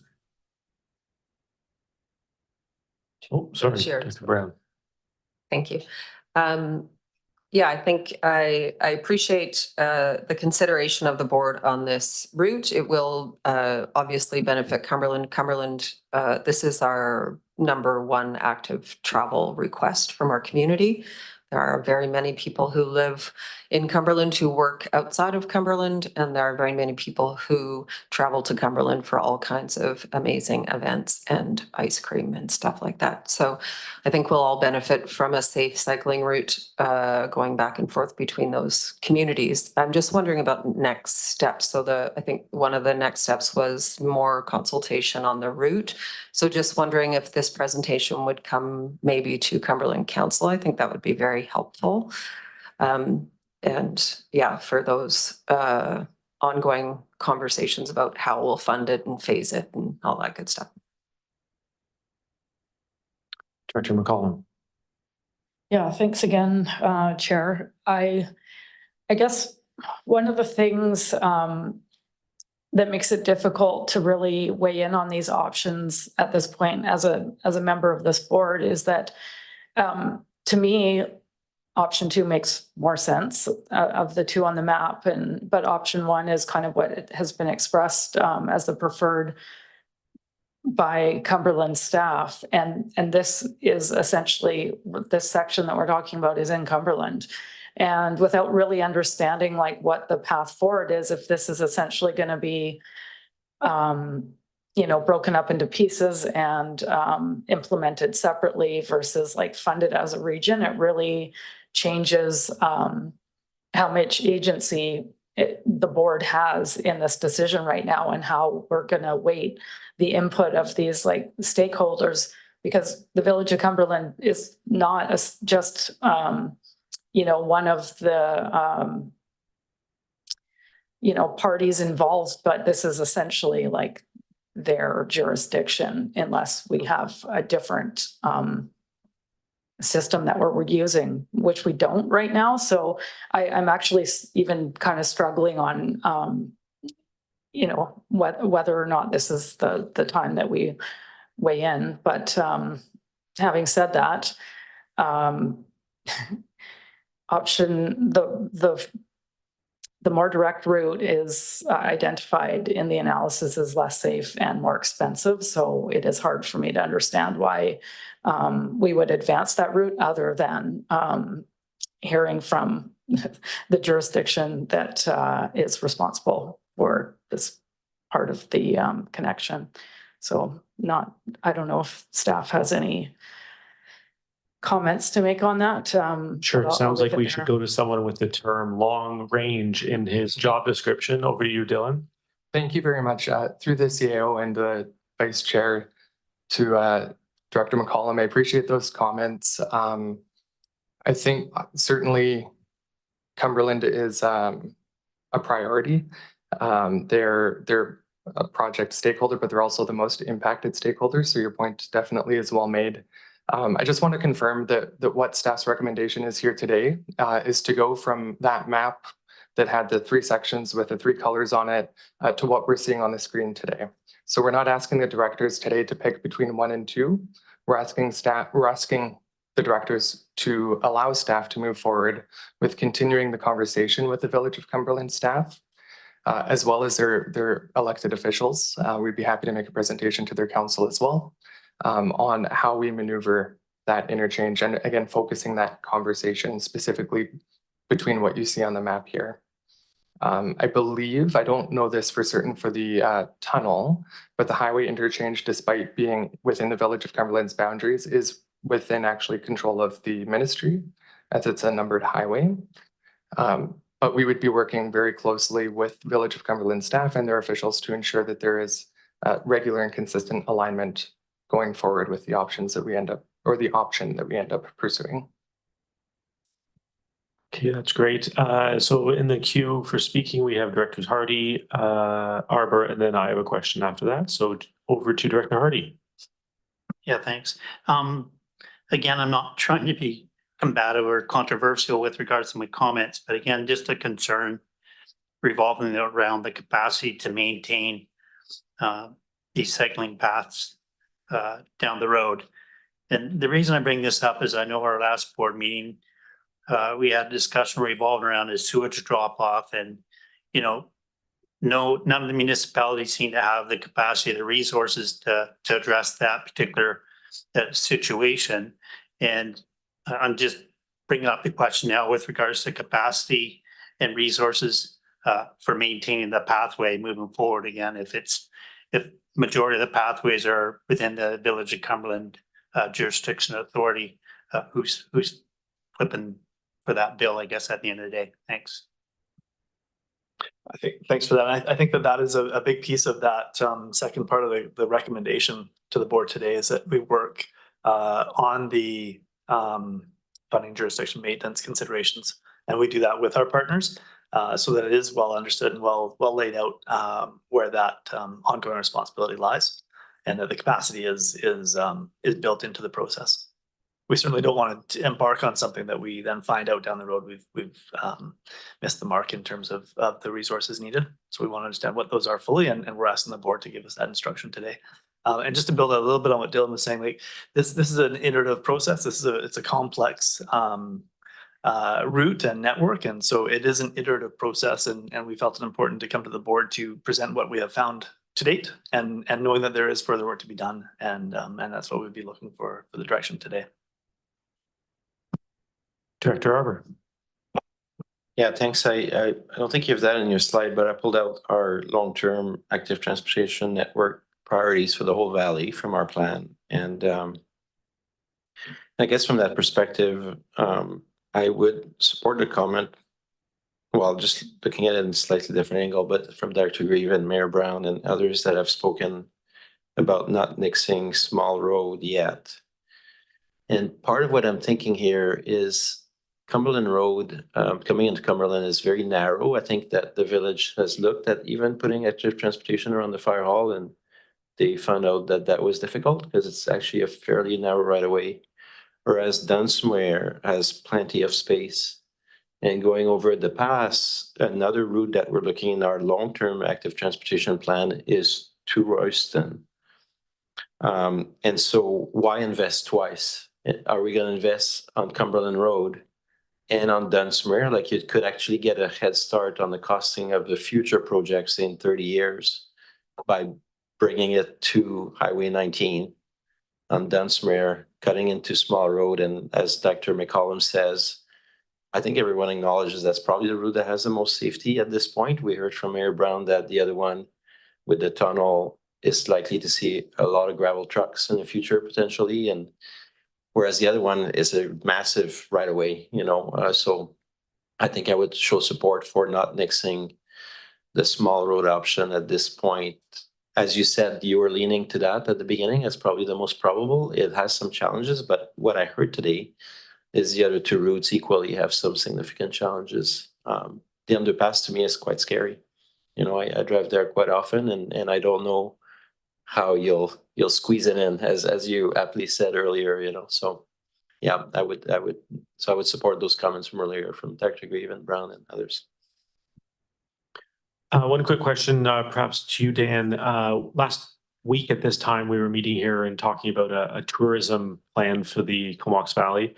And I wonder, in your experience with a connector such as this, would it be a draw for tourists, those wanting to maybe stay in a hotel in Courtenay and go to Cumberland for ice cream or pizza or beer, and vice versa? So would there be an economic benefit, tourism benefit to a connector such as this?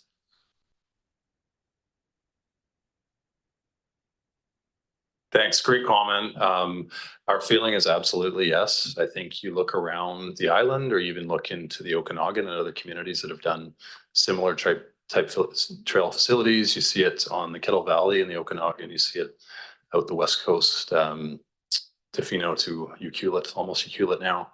I don't have hard numbers or evidence on that, but you do see the people out there that are on those facilities. And if you look closely, it's not your necessarily your sort of fearless and determined cyclists, the folks who are trying to make good time. It's individuals who've come to visit and experience the place and use a facility like this that is not available in many other communities.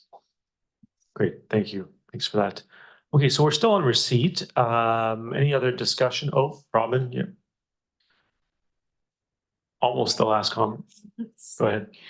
Through the CEO to the board, I did just want to remind the board that there have been a number of delegations that have been made to identify this route as really important. The Cycling Coalition was here last year and really tried to raise awareness that this route is really important, as well as the Chamber of Commerce. And so our implementation strategy heard feedback from the community, and that is one reason why it was weighed very heavily as one of our priorities.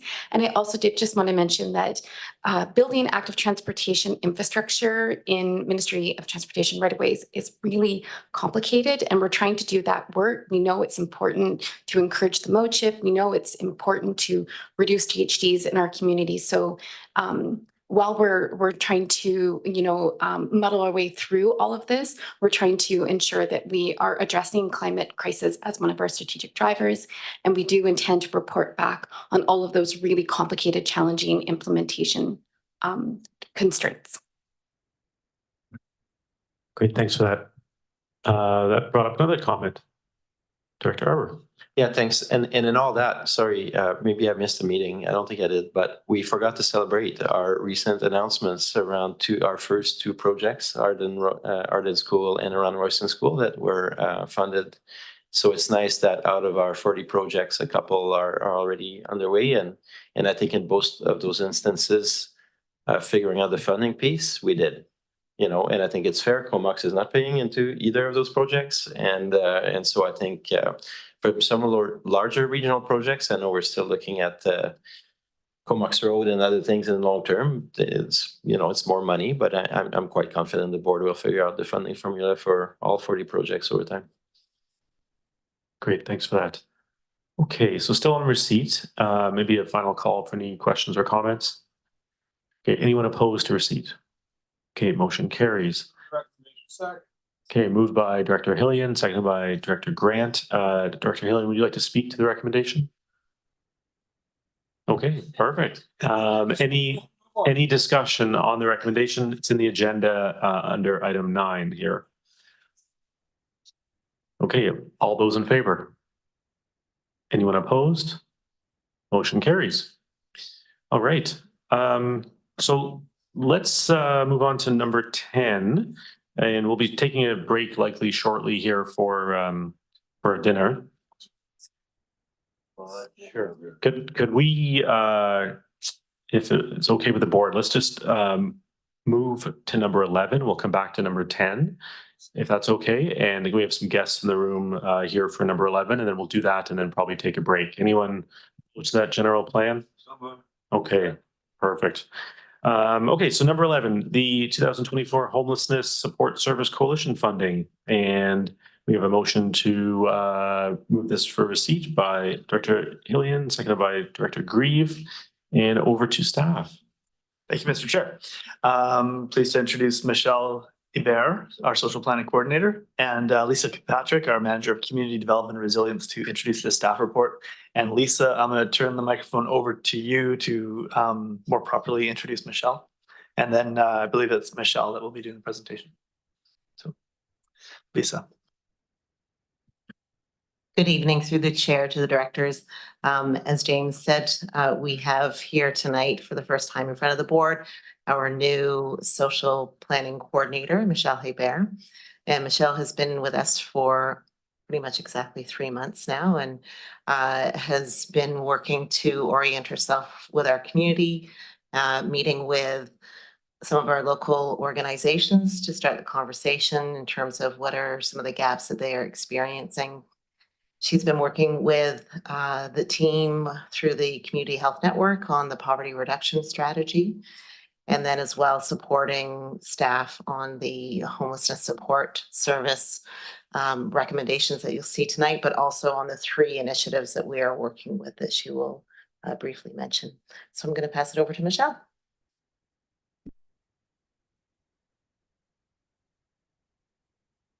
Thank you and good evening through the chair to the directors. The report that you have in front of you outlines the recommendations from the Coalition to End Homelessness for the total allocation of $100,000 of homelessness support service funding, and it's divided into 5 different projects. As you may recall, the board had approved a total of $300,000 of funding to be allocated in 2024. The board also approved a segment of that 300,000, namely 100,000, to be used in the first part of 2024, with the recognition that there'd still be 200,000 remaining and that would be allocated after the 3 strategic housing projects are completed, one of which is the homelessness needs assessment and community plan. So for this specific amount of $100,000, the direction given from the coalition leadership team on what the funding would go towards is different than in prior years. Over the last several years, funds from this service went towards brick and mortar projects. For this specific segment of funding, the coalition has prioritized that it goes towards projects that provide support for more immediate needs that address or prevent homelessness in the Comox Valley. There were several factors that influenced the decision to prioritize this specific amount of funding to go towards immediate needs. And some of these factors were the 2023 point in time homeless count for Comox Valley showed more than a doubling of the homeless count over 3 years. So in 2020, there was the count of 132, and in 2023, it jumped to 272. Also, there has been an end of the COVID-19 benefits, which this has really affected both individuals and organizations. So for this specific segment of funding, given all these factors, the decision was made to recommend these 5 projects in front of you. Each one is from a different organization that will support immediate needs in the community. Our new coordinator for the coalition, Dana Forsgren, is here today. She's present, and also so are some of the leaders from the organizations that have submitted their application. And again, these organizations, the applications have been approved for the 5 that you see in the report. With that, I'm happy to answer any questions. Great, thanks so much, and welcome aboard, Michelle. It's nice to have you as part of the team, and also thank you, Dana, and other members of the coalition who are in attendance tonight. Any questions? Yes, I see one, Director Arbour. Yeah, thanks. Looks good to me, and it's nice to see a couple of organizations I haven't seen before in those asks, I think. So, so that's great. I do wonder about the plan forward. So it's 100,000 today that we'd be allocating, and then our total budget for the year is quite a bit more than that, I think. So can staff speak to the plan to the end of the fiscal? So in terms of the function 451, we have the 300,000, which was allocated for projects to come forward this year. So with the 100,000, if the board approves the 100,000 here, we'll have the 200,000 remaining. The intention there was to allow the work to play out on the 3 projects that we have in front of us right now. That's the Regional District Housing Action Plan, the study on the direct housing supports, and then the homelessness needs and community plan that's coming up. So once we see that, the other thing that's happening is that the coalition is undergoing a strategic planning process. So we felt that it was prudent to, and we brought this to the board in December to have that 200,000 that we could look at allocating further down the road once the board has all the information in front of them. Okay. Thanks for refreshing my memory. And for number 4, the solid outreach, is that going to last the year or for them, or it's just for a certain amount of months to assist individuals in parks and open spaces in Cortland? So in terms of the budget for that. So I just want to make sure they're covered for the year. yeah, absolutely. So I'll just pass it over to Dana to speak. And I just while she's walking up, I just want to acknowledge that one of the other changes that was made for this intake of applications is that applications were open to all all organizations that support housing and homelessness, not only to members of the coalition. Yeah, thank you for your question. So you're wondering about the funding lasting until 2025? Was that? Yeah, I'm just wondering if on broader lines, whether it's just good for the summer or whether it's, you know, they're sustaining, whether we'll see them again next year, sort of the. Yeah, and then this is a newer organization to our community, but it's well established in Victoria, and so their plan is to continue in our community, and so it's a unique organization. It's peer led, a really important step towards harm reduction in the community, and the intention is to continue to seek funding to keep that service in our community. So this funding right now is it will likely go beyond the summer because we have other organizations participating in that activity in the morning and supporting those experiencing homelessness. And so I would say it will likely last into the fall, but this is a service that will continue. Yeah, no, Yeah. thank you. That's great to hear. And I mean, we're used to just funding capital projects. This one's a little different, so that's why I thought I'd ask and you answered it perfectly. Thank you. Director Morin online, I see you have a question. Thank you, Vice Chair. Yeah, it's nice to see the variety of projects that are being proposed for funding.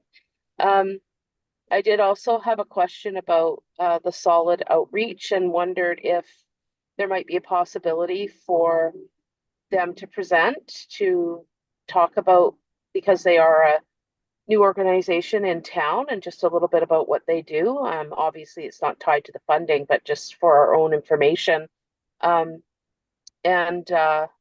I was also curious with it being a peer-led model.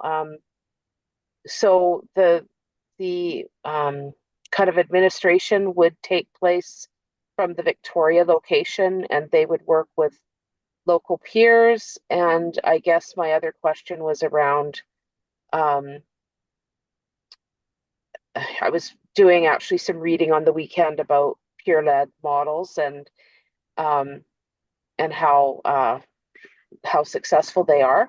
But one of the comments was around peers. It's recommended not to have peers in their own crisis mode. And I guess I just was curious about that service if people who are going to be working are struggling with their own situation, because it might, I just was curious whether they're in a place of sleeping in the rough and having to deal with those day-to-day realities while trying to support others. So just a little bit more information about that program, whether, in the future or whatever.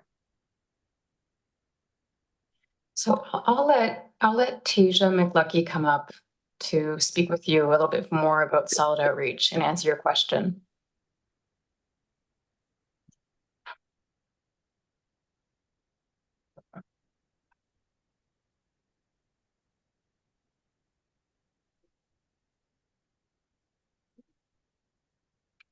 Thanks, Wendy.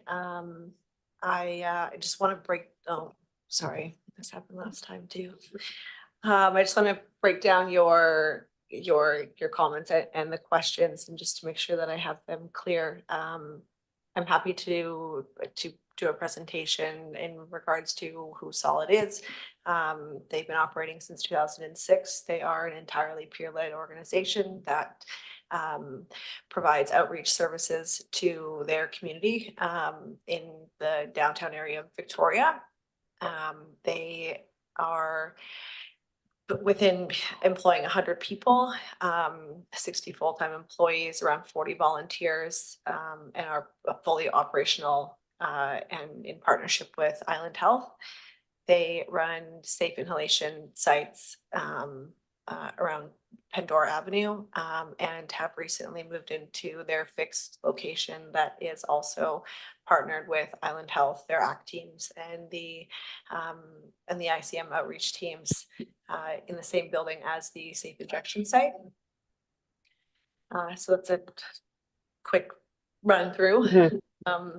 I am curious to see was it an article or a study that you saw where to not include people with living experience within their own work?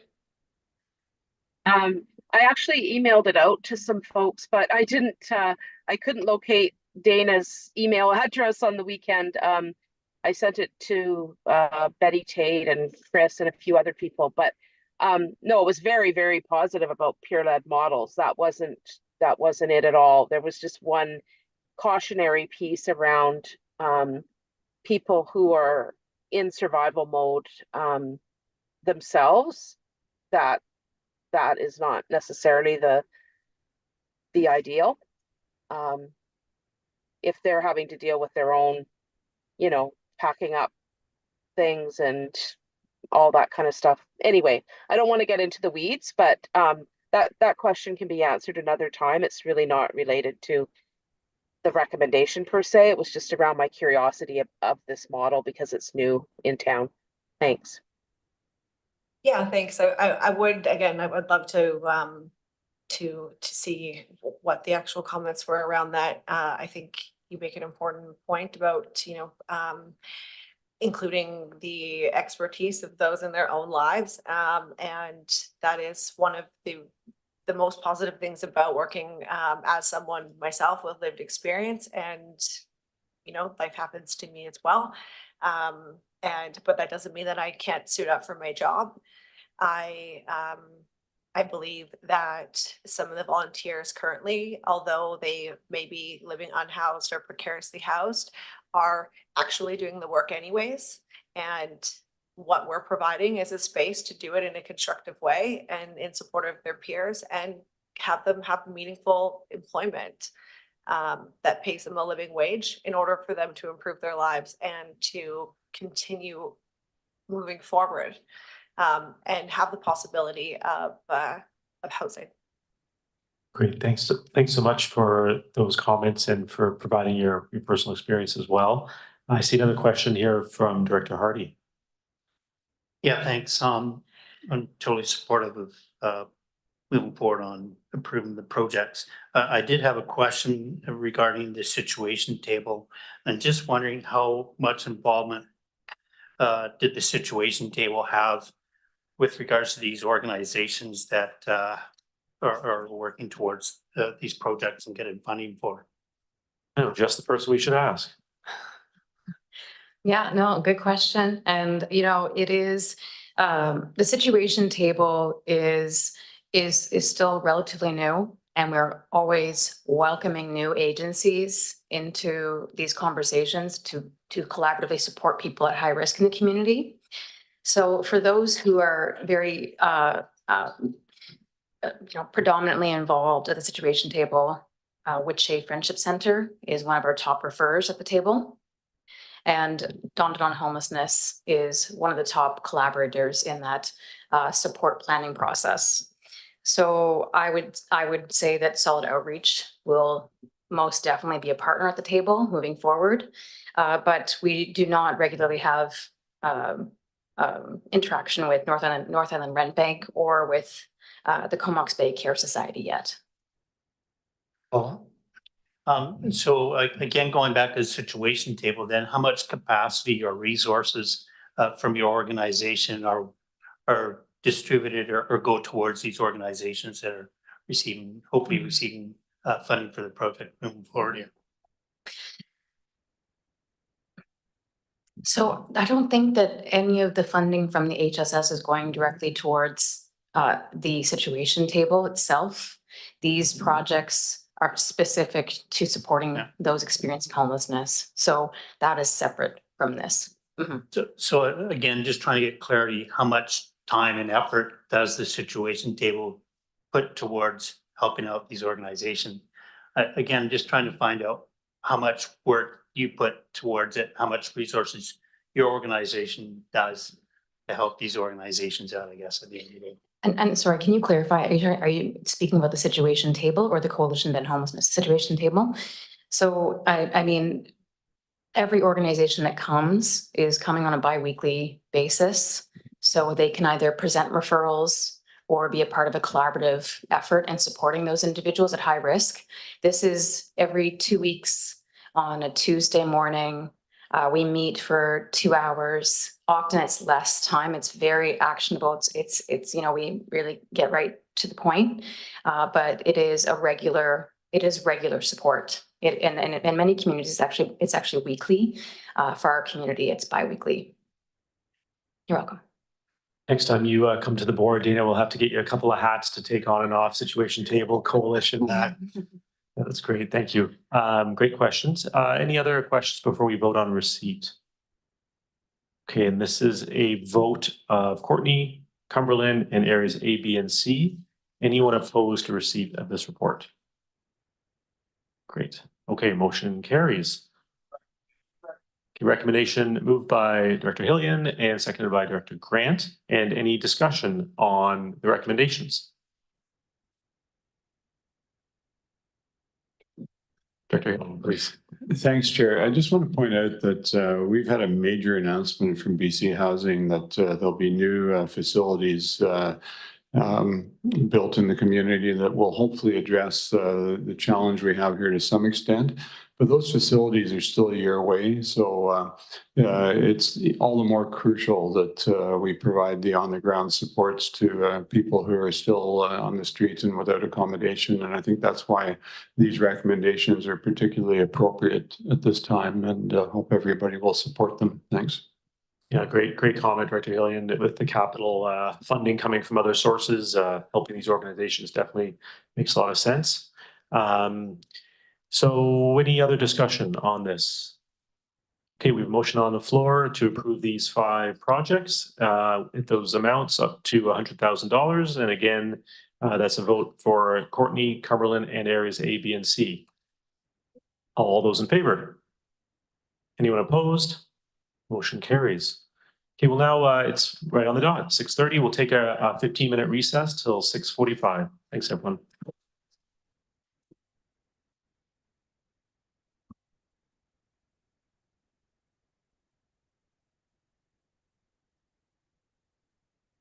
Thanks, Mike and Mike, for waiting for the next one. Appreciate it.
Okay, welcome back, everyone.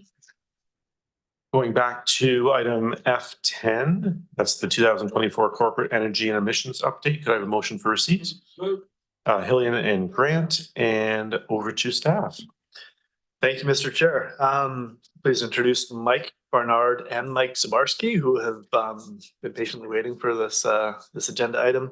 Mike Zabarski is our manager of transit and facilities, and Mike Barnard is our corporate climate response coordinator. And one of the Mikes will introduce this topic and take us away. So,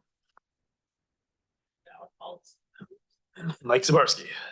I was just going to start by welcoming another new member of the CBRD staff team, Mike Barnard, to the table here. His first time presenting. An interesting fact about Mike is that he cycles from Cumberland to Courtenay to come to work every day. So, and with that, I'll pass it to Mike for the presentation, and then we'll both be available for the questions after. Thanks, Mike. Through the CEO and Vice Chair to the board, I'll be presenting the CBRD Corporate Greenhouse Gas Inventory for 2023. After going through corporate emissions, I'll provide a few quick updates on some key emissions reduction initiatives planned or underway this year. So this graph shows the regional districts year-over-year corporate emissions, beginning with our baseline year in 2019 and through to 2023. Before jumping into this year, I'll just mention that we did do an adjustment to our baseline emissions this year. So we've updated the electrical grid emissions for 2019 and 2020 based on updated emissions factors from BC Hydro for that period. And we've also backcast emissions from the Union Bay Improvement District that was acquired by the CBRD in 2021 and added emissions from the Comox Valley Curling Center, which was previously excluded from the inventory, but has been added as of this year and backcast to 2019. So these adjustments resulted in a new 2019 baseline of 1,454 tons of CO2 equivalent. Yeah, sorry. So looking back to the graph, the decrease in emissions in 2020 and 2021 were due to pandemic closures and return to normal in 2022. The increase from 2019 to 2022 came largely from the acquisition or construction of new assets, such as the water treatment plant and Union Bay Improvement District. So in 2023, last year, we saw our first real decrease in corporate emissions, which fell by 6.5% to 1,581 tons of CO2 equivalent. Oh, sorry. So we're still 854 tons above our 2030 emissions target. However, the corporate energy and emissions plan was only adopted last year. So any reductions at this stage are a positive sign, and we seem to be headed in the right direction. But that being said, a lot of work still needs to be done, and deep emissions reductions can be expected to occur with implementation of the decarbonization strategy at the Comox Valley Recreation Centers. So this graph compares greenhouse gas emissions from 2022 and 2023 by fuel type, with 2023 emissions shown in blue. So in 2023, we saw a decrease across all major emission sources, with the greatest decrease coming from reductions to natural gas, which is also our largest emission source and best opportunity for reductions currently. Much of that decrease was achieved through electrification of the heating system at the Comox Valley Visitor Center, as well as Comox Valley Emergency Program staff moving to the Harmston office from their previous location, which was heated by natural gas. In addition, building recommissioning here at the Harmston office means we rely more on the heat pump and less on backup natural gas boilers. And just generally speaking, we saw small decreases across all CBRD departments. So facilities remain the best opportunity to reduce emissions, mostly through waste heat capture and the electrification of heating systems wherever possible. Investment in the recreation facilities is essential to achieving 2030 and 2050 emissions targets, and much of the equipment at those facilities is nearing end of life and will need to be replaced, at which time low carbon alternatives to natural gas should be selected. Some areas of the fleet still remain a challenge, particularly heavy-duty vehicles and those that require high payload and capacity requirements, or towing capacity requirements, pardon me. Diesel emissions from heavy equipment and backup generators may also be difficult to address in the near term. And then lastly, expansion of CBRD services, facilities, and other infrastructure is a risk. The population of BC is expected to grow by nearly 50% by 2046, and that growth will require an increase in services. And as those services expand, we should be careful to avoid constructing or requiring emissions-intensive infrastructure, particularly natural gas, which will have to be retrofit. So we have a few updates on progress with the corporate energy and emissions plan. With respect to facilities, the decarbonization plan for the Comox Valley Sports and Aquatic Centers is nearly complete and will be presented to the Recreation Commission on May 7th. As mentioned earlier, much of the equipment at both the facilities is nearing end of life, particularly at the sports center. And significant capital investment will be required over the next decade to keep the facilities operational. So this presents a pretty good opportunity to replace existing equipment with low carbon alternatives as we'd be replacing it anyway. And then other relevant facility updates include ongoing recommissioning at the Harpenston Ave office, from which we've seen a decrease in natural gas use, resulting in an overall emissions reduction of 27 tons in 2023. And we anticipate further decreases in 2024. And in addition, energy audits are planned for all the fire halls and the curling center this year, pending approval of funding from BC Hydro. And then for fleet, 6 additional electric vehicles have or will be purchased this year for a total of 13, making 28% of the CBRD fleet electrified. And 20 electric vehicle charging stations are now installed across various CBRD facilities for charging fleet vehicles. But as mentioned, challenges continue to exist with finding viable alternatives for certain for all the heavy duty vehicles and equipment, and also with some light duty vehicles used particularly by the water department due to range, payload, and towing capacity requirements. But the market's improving every year, and we're very close to having viable options for all but heavy duty vehicles.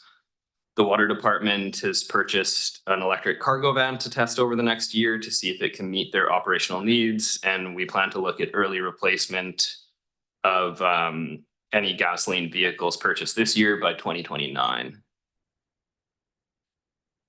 So some policy updates planned. The Corporate Energy and Emission Plan recommends a few policy updates to achieve emissions targets, including implementing green building requirements and updating the CBRD procurement policy. So as recommended, a green building policy is being developed and should be ready for board consideration in the fall. The primary purpose of that policy is to limit the construction of additional emissions producing building infrastructure. As mentioned before, a significant risk for achieving our emissions targets is that service expansions result in an increase to emissions, even as we address the emission sources we already have. So this policy is intended to mitigate that risk while also providing additional benefits such as increased occupant comfort for both staff and for the public, as well as increasing climate resilience for CBRD buildings. And we'll also begin to examine the significance that embodied carbon emissions might have in the construction of new buildings. And then we also plan to make updates to our procurement policy, again, with the intention of limiting the procurement of carbon intensive assets and services while incentivizing sustainable business practices and encouraging local businesses to think about ways to lower their own greenhouse gas emissions. And then lastly, procurement is underway to find a consultant for a region-wide district energy study, which will have a few benefits. It'll identify opportunities to utilize waste heat produced by CVRD services and facilities, which can then be used to replace natural gas heating or to offset other CVRD corporate emissions. But it will also support the community climate action strategy by identifying areas where district energy is a pathway to reduce building emissions outside the CVRD corporate portfolio. And it will support efforts around the zero carbon step code by identifying areas where electrical grid constraints may potentially pose a problem with building level electrification if such areas do exist, and identify pathways to address those constraints.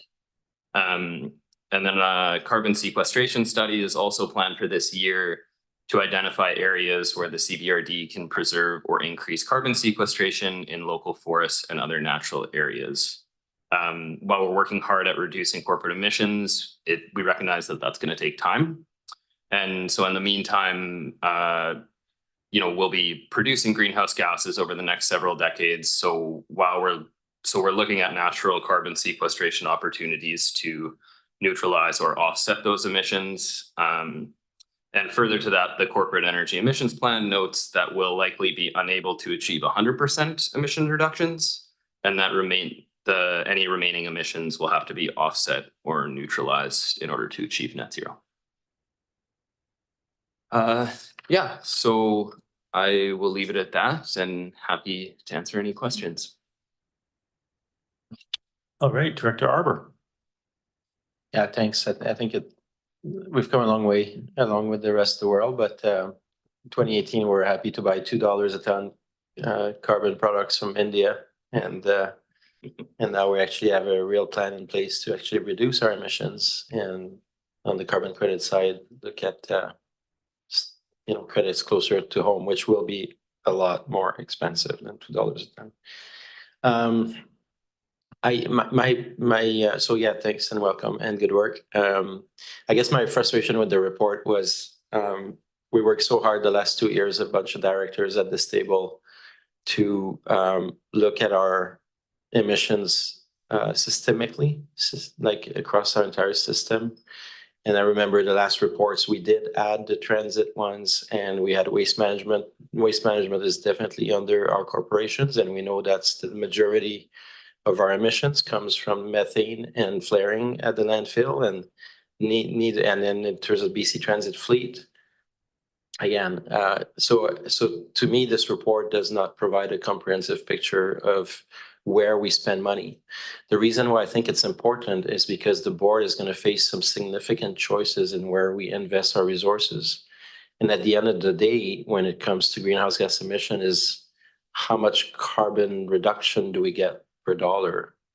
So if we decide to become a utility and deal with our methane and flare and maybe use some of that product to power our heavy duty vehicles, etc., that could be like a 20 million. We already know from BC Transit, the conversion would be like a 40 million cost. So for me, I'd love to have a comprehensive picture so our board can say, okay, there's like $150 million requirement if we're going to meet, if an opportunity, if you will, to reduce our greenhouse gas emission, and then which ones do we pick? Because right now this report focuses on our rec facility, obviously, right? Because but it ignores, I think, two giants in the wings, especially in regards to the landfill. So I'm happy. I'll be one of the person who will probably vote for all of them, but I'm sure many directors won't. So it's where do we direct resources towards some of those upcoming capital projects? I'm really glad we'll get the early glance at rec in the next month or in a couple of months. So that'll be really useful, but I would like to see concurrently. We've already done some initial analysis around some of those other ones, so I would like to see them concurrently presented. Thanks. Yes, and a big welcome, Mike, to the team as well, to you. Director Brown. Thanks, and welcome, Mike. I'm curious about the fleet use for the water I think it's the water, wastewater. Like what are they using that they can't find in electric? Sorry. Yeah, so thanks for the question. I believe the primary issue, so they have some sort of medium duty trucks, I guess. I don't know what they would be classified as exactly. That have towing and payload constraints. They carry gravel in the backs of the trucks. And so most of all of the electric vehicle options that we've looked at, the longer the range, the bigger the battery, which then decreases their payload capacity. So, and the same is true of the cargo vans, which they use for a lot of the work that they do in the water department. So with the amount of weight that they're carrying around, the vans that have the payload capacity that can handle that weight have limited range because the batteries aren't as big. And then when you get up to the longer range models, the batteries grow and that takes up that weight capacity. So it's just a matter of technology continuing to progress and new options to become available, but range keeps growing. Payload capacity, we see some increases as well. So we're hoping that within the next couple of years, we'll start to see options that will work. And then as mentioned, we are working together to try and see if current available options can work, just based on maybe shifting a little bit of how they, I guess, use and perform their operations. Yeah. Okay, I was just curious because I'm familiar with the Lightning and how that works and has an enormous range and also can carry quite a load. And they've introduced a fleet, a cheaper version that starts at 55 grand, which is super reasonable. Thanks, Director Brown. Director McCollum. Thanks, Chair, and thanks for the presentation and report. It's really nice to see this update coming to the board and even seeing some GHG reductions realized really in the first year that we've really had this in place. So I think it's positive and definitely an indication that we're going in the right way. Something that really jumped out at me, although I guess I'm not completely surprised by it, is that the statement that it's critical that no new natural gas equipment be added to CVRD facilities. I think that this report speaks to the importance of really taking the time to do the inventory and recognizing where improvements can be made. And, through this work, it's become pretty apparent that that's going to be one of the most straightforward paths forward is not acquiring new and also phasing out what we have in place. And I think that could probably be extrapolated to buildings outside of our organization. If we're going to meet our GHG reduction targets as a community as well. So I think it's great that we're seeing that leadership from our own organization. There's takeaways to be shared with the wider community, seeing that in a report. One question I had was just around the internal cost of carbon fund, and it's highlighted in the report that has now the work's completed and that it's in place. And I'm wondering if at this point, and I realize it's not the focus of the report, but whether or not we have identified any opportunities within the organization to utilize that fund, or if that part of the work has started yet. Yeah, thanks for the question. We have allocated funding for this year for some of the, I guess it would be 2020 internal cost of carbon. There's a delay because we have to do the inventory and then we have to get to the next budget year. So part of that funding is going towards the district energy study and the carbon sequestration study, as well as a little bit of funding allocated for some communication support. And then moving forward, I think initially we're trying to use those funds. They're pretty limited. So it won't be incredibly useful for large capital investments. But we're hoping to use them for more planning related stuff early on when that's necessary. and hopefully for initiatives that can support all departments, sort of like corporate wide, and not specifically going back to individual departments. That's helpful to hear, and it certainly makes sense, hearing it laid out that way. The other question I'm gonna ask too, because no one else has their light on. I noticed that the water service emissions went down. And I was curious, is that around efficiencies in their operation, or is that attributed to vehicle electrification? It was one of the more substantial changes in the chart. Yeah, thanks. I think the largest drop from the water department was from diesel emissions, and that's mostly because they have a big tank that they fill up at the water treatment plant, and it's likely that it got filled up at the end of 2022 and probably will need to be filled up again this year. So I think those diesel emissions can be expected to fluctuate.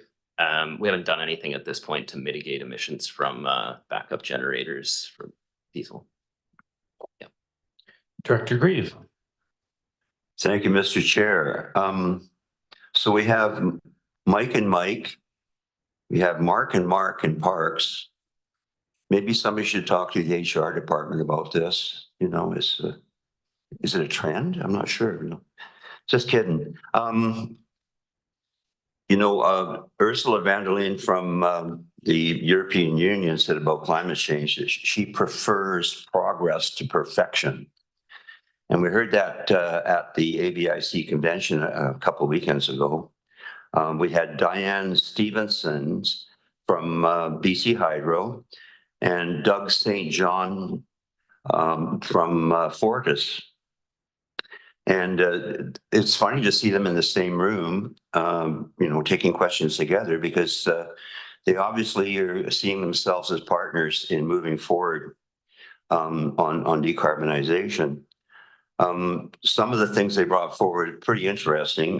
One is that BC Hydro is going to be spending $36 billion over the next 20 years on new work on the electrical grid. Also, they're talking finally about using more solar power and other forms, wind power. I think anybody around this table that went last time we met with BC Hydro UBCM, they were claiming that they had enough rainfall. Their hydrologists said that they had enough to keep generating right up till 2080. Well, they've since changed their tune. And Diane has taken over from the other spokesperson they had.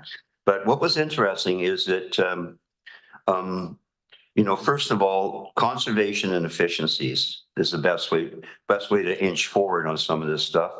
You know, obviously better insulation, pressure testing of buildings, all the stuff we do now with our building department and our new step code. You know, things as simple as turning the thermostats down in some of these facilities.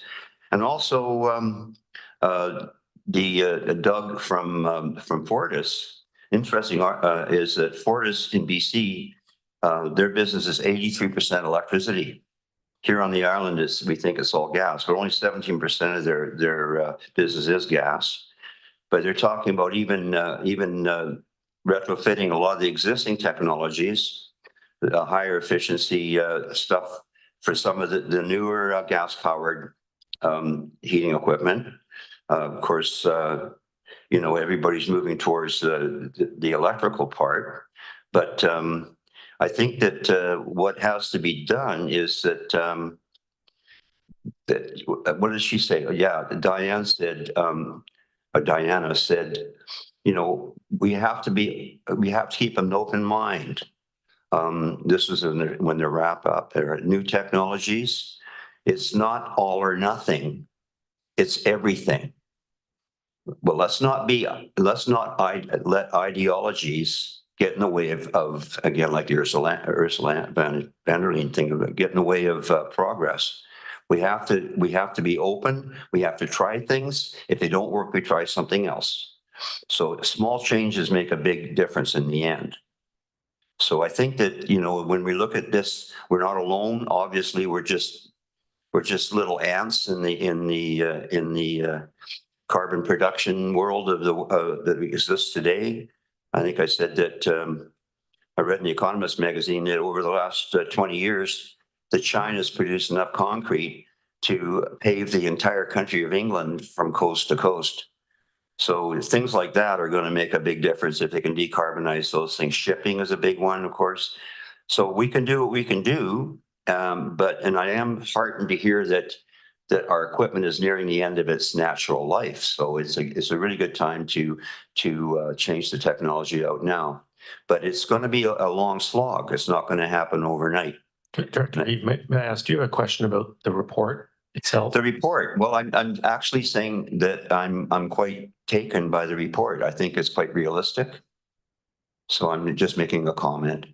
No question, except that perhaps is there any opportunity for any low-hanging fruit, Mike, that you can see that we haven't picked already? Some stuff that would be like simple, as I say, like just turning the thermostats down at the pool or whatever.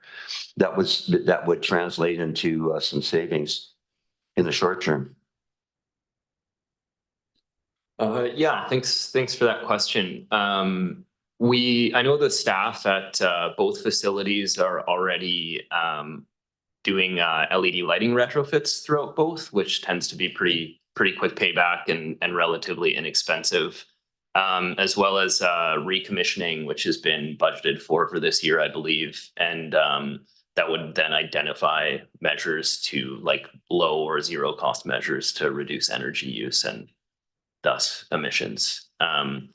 And then in addition, we also have the energy audits planned for the curling center and the fire halls, which will do the same thing. It'll identify some low-hanging fruit as well as longer-term things like potentially electrification of heating systems for some of the fire halls as well. Great, thanks for that. Any other questions or comments about the report? Okay, we have a motion on the floor for receipt, and that's for the full board. Anyone opposed? Okay, motion carries. We're moving, I guess, flip the page over to item F12. This is the water restrictions update, the report dated April 17th. Could I have a motion to receive? Grant and Hillian, and over to staff. Thanks. Thanks, Mr. Chair. Mark Rutten, our General Manager of Engineering Services, will be presenting this report on the water restrictions update and some potential for a collaborative effort across the various different water services that the CVRD provides. So, Mark, I'll let you introduce the report, and we're available for questions, if any. Thank you.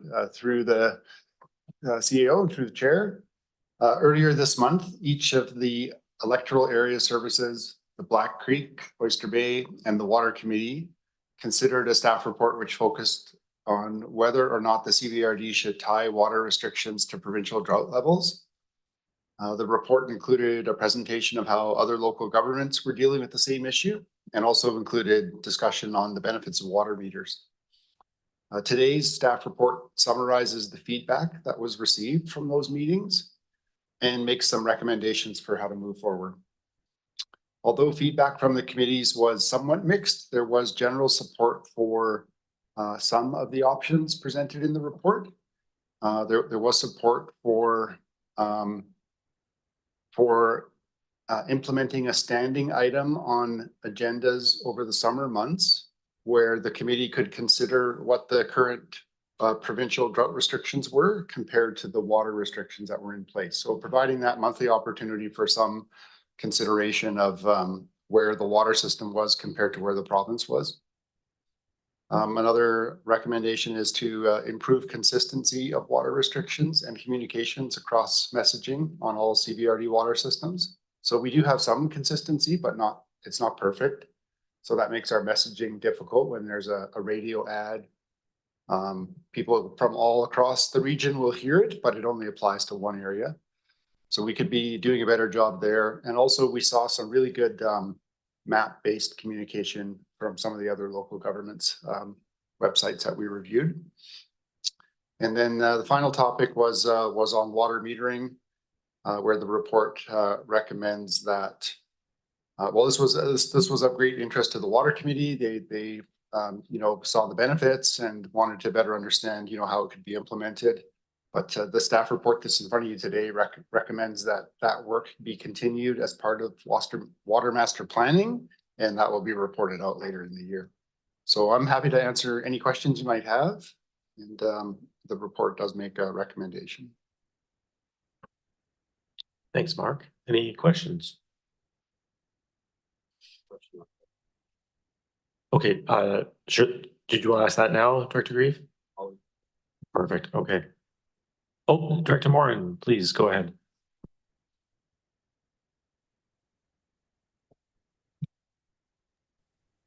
Sorry, my mute button wasn't working. Yeah, thank you for bringing this to the board. I really like the recommendations of kind of looking at water more regionally, even though we have all these different water systems. I think as often as we can communicate out to the public, the better, because there's been so much confusion.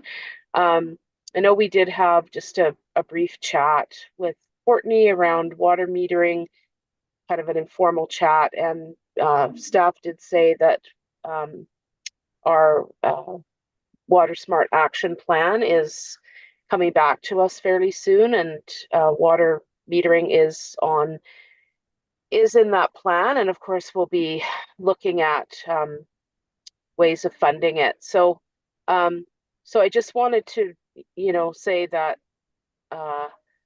yeah, I like that we're kind of bringing a bit more attention to this issue that's really impacted so many in the valley, and we get a lot of feedback and emails and people wondering why we're not doing more to conserve water and kind of policing people who are wasting water, and it's difficult to communicate that out. So I think this will hopefully help with that. Thank you.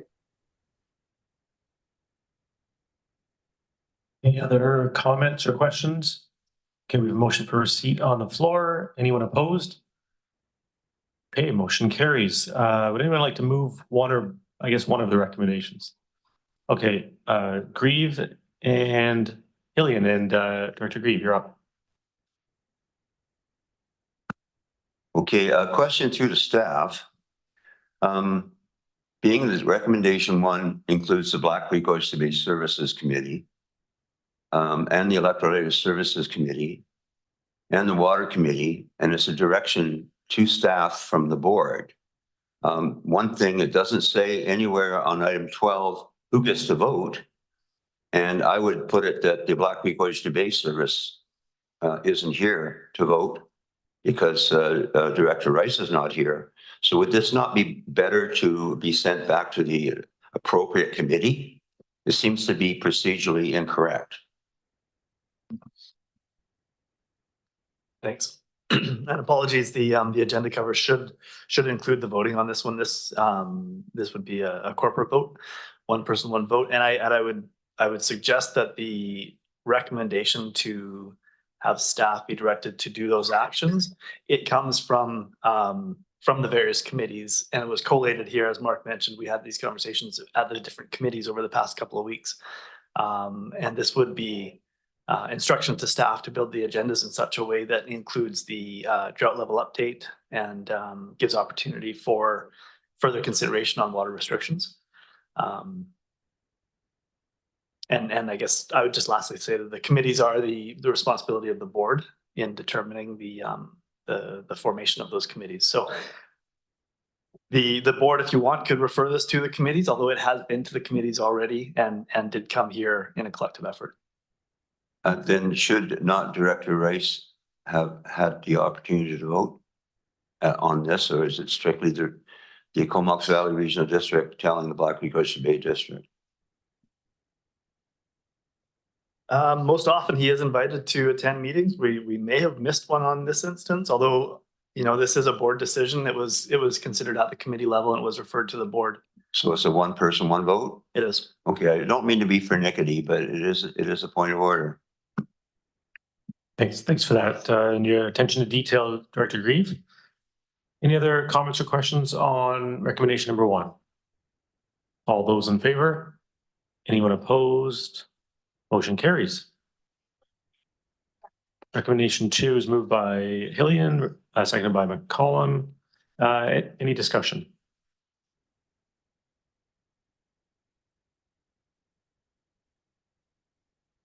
Director Hillian, please go ahead.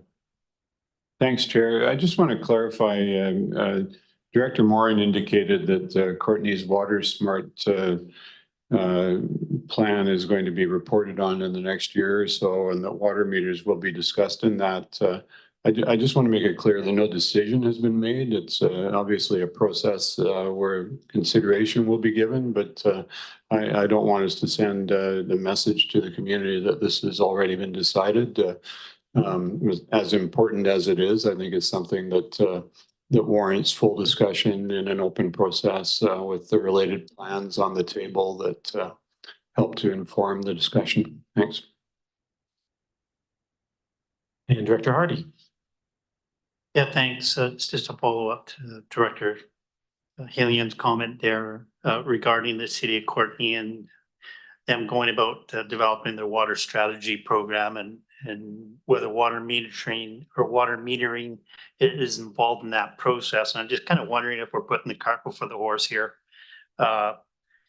regarding recommendation number 2. Should we not maybe wait until the city of Courtney is finished developing their water strategy program before we go ahead and implement the universal water metering system based upon recommendation number 2? Thanks. To the CAO for clarification, or to Mark? Yeah, the intention of recommendation number 2 is not to implement water metering or to even develop recommended solution or options for the implementation of metering. It's really to analyze and study the benefits of water metering as part of the water master plan. So it's work that we had intended to do. The main benefits of metering are kind of twofold. One is it can help to create conservation, but secondly, it can help to reduce the size or extend the time frame that infrastructure is viable. So if less water is used, infrastructure of a certain size can last for a longer period of time. And those kinds of things are best analyzed through a water master planning process where we're looking to the future to see how big the infrastructure needs to be. And then we can determine, well, if we used less water, we wouldn't have to do it so soon, or it wouldn't have to be so big. And then that has an impact that we can all better understand. Does that answer your question, Director Hardy? Yes. So I guess it's an interpretation, I guess, in regards to the language that's being used here. When we say that consideration, what does that mean? Because how I'm interpreting that is a passive aggressive way of saying we're going to go ahead and implement a water metering system. So that's my concern with regards to the use of the language here. So I don't know if anybody else reads it that way or if it's just me. Director Grant? It's usually just you, so it probably is. Yeah. No, I'm just looking down our agenda here and seeing government advocacy, and perhaps we should be adding funding for water meters. I think it's the one thing that's stopping everybody from doing it is the enormous cost that comes along with it. So just when we get to that, I might bring that up. Okay. Any other discussion? Yes, Director Hillian. Thanks, Chair. I appreciate Director Hardy's point. My reading of it is that consideration means just that the issue will be included in the analysis as the Comox Valley water master plan study is completed. So I don't see it as in any way making a commitment to move forward with that. It would need to be much clearer language if there was any commitment intended, which doesn't mean that we don't think it's a good idea and should be fully explored, but that's just it right now, consideration. Thanks for that. Any other discussion? Okay, we have a motion on the floor to approve recommendation number 2. All those in favor? Anyone opposed? Sorry, my apologies. Director Hardy was opposed. Anyone else opposed that I may have missed? Okay, just one. All right, motion approved. And moving on to number 13, we have a strategic initiatives update. Could I get a motion to receive the report? Grant, seconded by McCollum, and over to CAO Warren. Thank you, Mr. Chair. So this report is the second attempt at updating the board on the strategic initiatives that you've set through your strategic planning session, most recently in June of 2023. This report builds on what was presented in December and provides an update in timing, of course, but also a couple of changes to some of the different projects and initiatives as we fully anticipate that some projects will face delays, face things that are outside of our control, and some will be acted on more quickly than what we anticipated. I'm pleased to suggest that most of the timing and estimates are on track, and we continue to deliver on those initiatives presented. A couple of other sort of points to note in this report is that as we work through the initiatives and complete some, we will be removing them from this schedule so they don't continue on. We can always pull back these initiatives to talk about the completed ones, but instead of just keeping them on the schedule for ever and ever, we will remove them. So in this reporting period, we are removing 2 completed initiatives. One is the water rates review that the electoral area has conducted for its services in the fall. That was an extensive effort to hold some open houses and introduce the water rates analysis to understand long-term cost impacts and build a rate structure that can start to plan for that asset replacement. And then secondly, the examination of building inspection and application process, the milestones introduced and the end product for that work, it's been achieved. That's not to say that we're going to stop looking at an improvement to building inspection and application processes. We're always looking at that continuous improvement perspective. And then also, as we go along, I felt it important to include on this strategic initiatives updates some additional projects that do come up from time to time. They maybe weren't identified back in June at the strategic planning session, but the board has made instruction to bring these forward. So I wanted to capture them here so the board has awareness. In this case, it would be the feasibility for a permanent building for Comox Valley Ground Search and Rescue. You approved those actions in the financial planning process this springtime or winter. And then secondly, the analysis around the social services support concept. And this is work that was first identified, I believe, in September of 2022. So it's been around for a little while, but we are committed to come back to the board and provide an update on that social services support. And so those are 2 initiatives that have been added. As we progress and report on the initiatives over time, there should be another update coming in probably the early fall. As we make progress on these initiatives, we'll seek to refine and improve upon the way that we present this information to you. So you've got your executive management team here who can help with any questions that you might have on the different initiatives, but we're happy to take those questions now. Great, thanks for this report. It's nice to see it back and appreciate the changes and things that are new and completed and changes in the schedule. That's very helpful. I see a question from Director Hardy. Yeah, thanks, James. Just a question or maybe a clarity or an update. You may mention a search and rescue facility and just wanting to know, I know before it had been mentioned that the city of Courtenay might be working on a partnership with the search and rescue facility. So I'm just wondering if there's an update with regards to how that is going. I can say from the CVRD's perspective that we are working with search and rescue to understand what their facility needs are and their space requirements and their optimal location, and what options may be out there in terms of existing space, their current leased space or new space that would have to be acquired and developed. I don't have any more specifics than that, and this is being worked through with our finance team and the community services team, and we'll be able to report to the board in due course, but I don't have any more specifics than that. Director McCollum. Thanks, Chair, and thanks for this update. It's nice to see all this work laid out in this way. I had a question about something that's not included in the report, and I think I've maybe lost the thread on kind of where it was left. We spoke about it in relation to active transportation, and I think it came up through our active transportation network plan. I don't remember what the beginning of where it all started, but it was about mode shift. And one of the bits of work that came out of it was looking at implementing a bike share, or I can't remember exactly what the terminology was we used at the time. And this week on our council agenda, we do have the Evolve proposal coming back on the e-bike share program, which is great, especially with the timing of the sewer conveyance. But when we discussed that in the past, we had also provided direction on exploring doing e-bike rebates.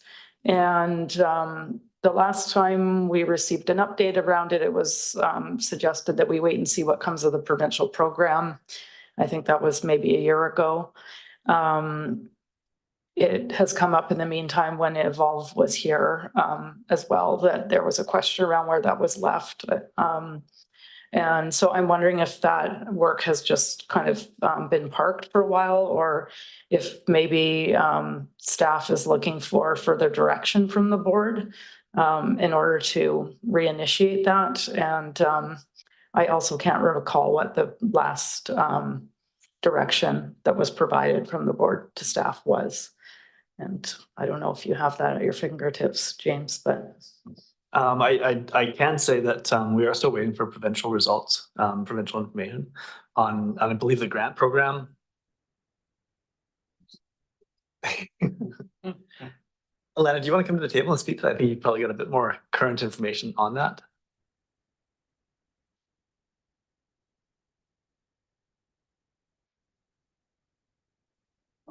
Through the chair to the directors. Thanks very much, James. We are still waiting, as James just noted, on those provincial results to be published. We did ask, Mike asked very recently what the status was. We're going on 3 years waiting for those results. And provincial staff indicated that they're just not prepared to release them yet. I think, James, you were starting to ask about the grant, fall grant? No, sorry. No, okay.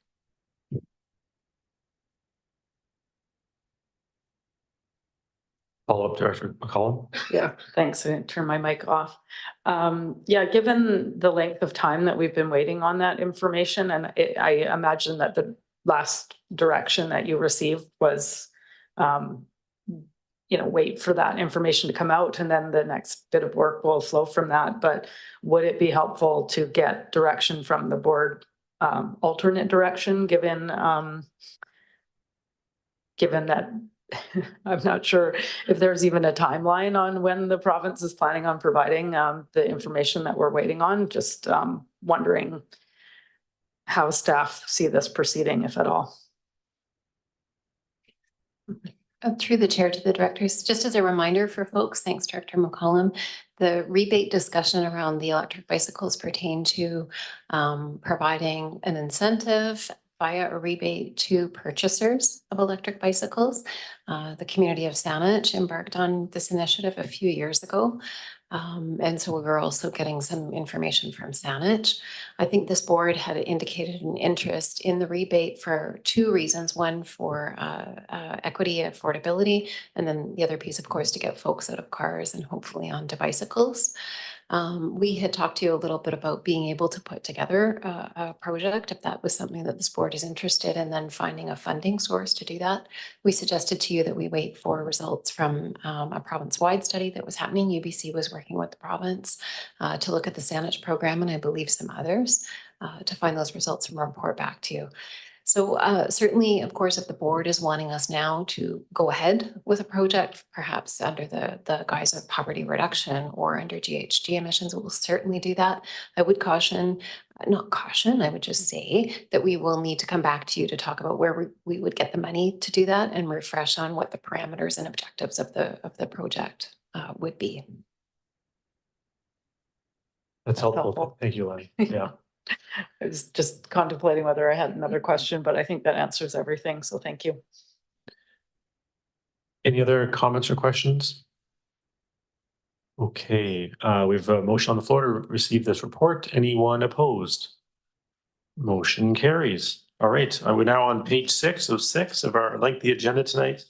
2024 Government Advocacy Strategy. It's report dated April 18th. Could I get a motion to receive? Grant and Hillian, and again, over to staff. Thank you, Mr. Chair. And Christiane Weil, Senior Manager of Strategic Initiatives, will be introducing the staff report, and we're available for discussion following. Christiane. Thanks very much, Chair. I'm pleased to introduce this report, which outlines the proposed government advocacy topics for 2024.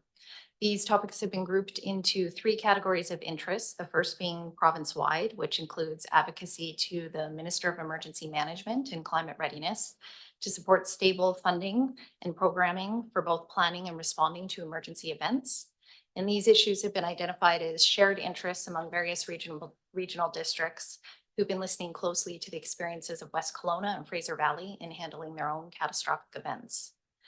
The second topic being regional issues, which provide the opportunity for Comox Valley elected officials and staff to advocate together as one, helping to elevate key issues and demonstrate collaboration, which is viewed favorably by senior governments. Regional issues that have been identified include extreme weather response shelter, the Courtenay-Cumberland Connector Project, affordable housing, and the new Emergency and Disaster Management Act regulations. And finally, there are CVRD specific issues, which are tied to the electoral areas or have more of an operational focus, such as Ministry of Transportation alignment with CVRD projects or road maintenance issues identified by electoral area residents, the Sewer Extension South project, agricultural water use, corporate greenhouse gas emissions, and the Comox Cultural Heritage Policy as it relates to CVRD permitting in the electoral areas.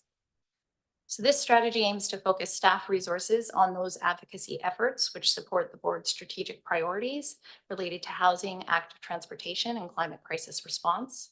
And it builds on the advocacy actions undertaken in 2023 and considers what will be achievable in the period between now and when the writ drops in advance of the October provincial election.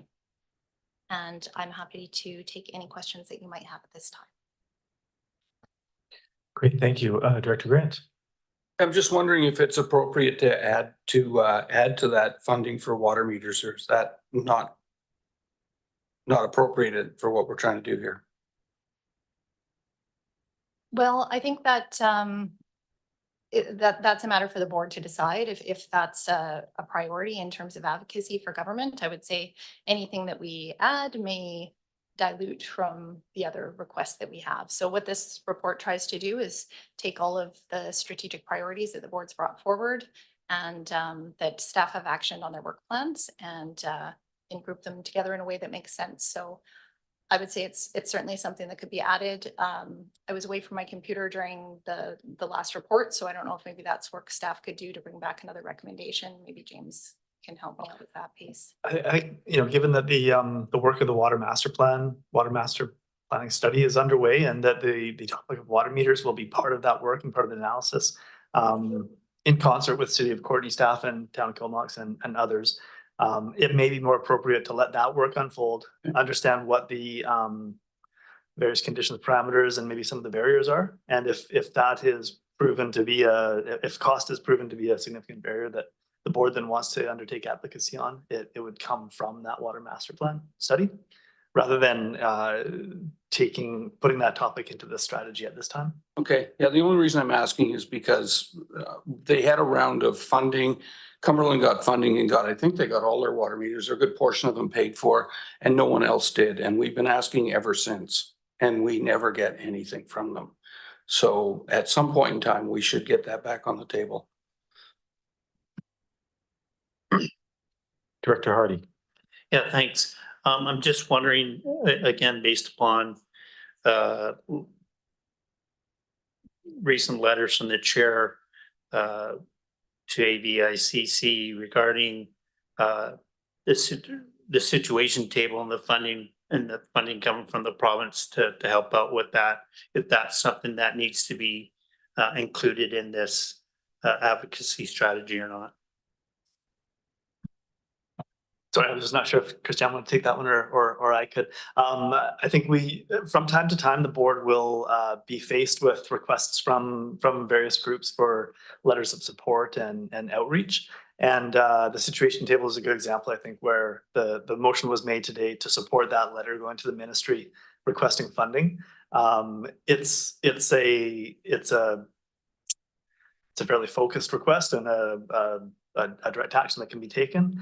This advocacy strategy is really meant to align more of the board's more broad interests and be able to align the staff resources to support this outreach. So it's a bit more of a broad nature. But certainly this is the board's strategy, and if there's interest in expanding that or including other elements, then we're open to that. Well, like, if I could, Chair, just to follow up, regarding, again, this advocacy work for the situation table, getting an understanding that, this particular table is hurting provincial agencies here in the Comox Valley, and there doesn't seem to be any resources for that. I'm also looking at the strategy itself, and it talks about issues related to safer communities and whether or not you can relate the situation table to working on that issue or trying to address that issue regarding safer communities. Thanks.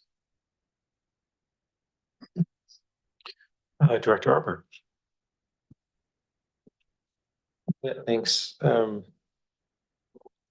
My only add to the report, if it's not for this year, for next year, is we still have our resolutions floating out there, and quite a, like this year they were staff led. Sometimes they're more elected officials led, but maybe good to think about the resolutions that the CBRE has put forward, or our region even, and those that pass through AVICC and UBCM. Because some of them, like there's one in here, that's what made me think about it, is it talked about LG cap in regards to our greenhouse gas emission plan. And we did push through an ask that was unanimously supported at AVICC and UBCM for quintupling of the LG cap amounts for local governments. But I just see that we have the advocacy that are quite specific, but they're not tied to it. Usually we just scramble in January to come up with a resolution.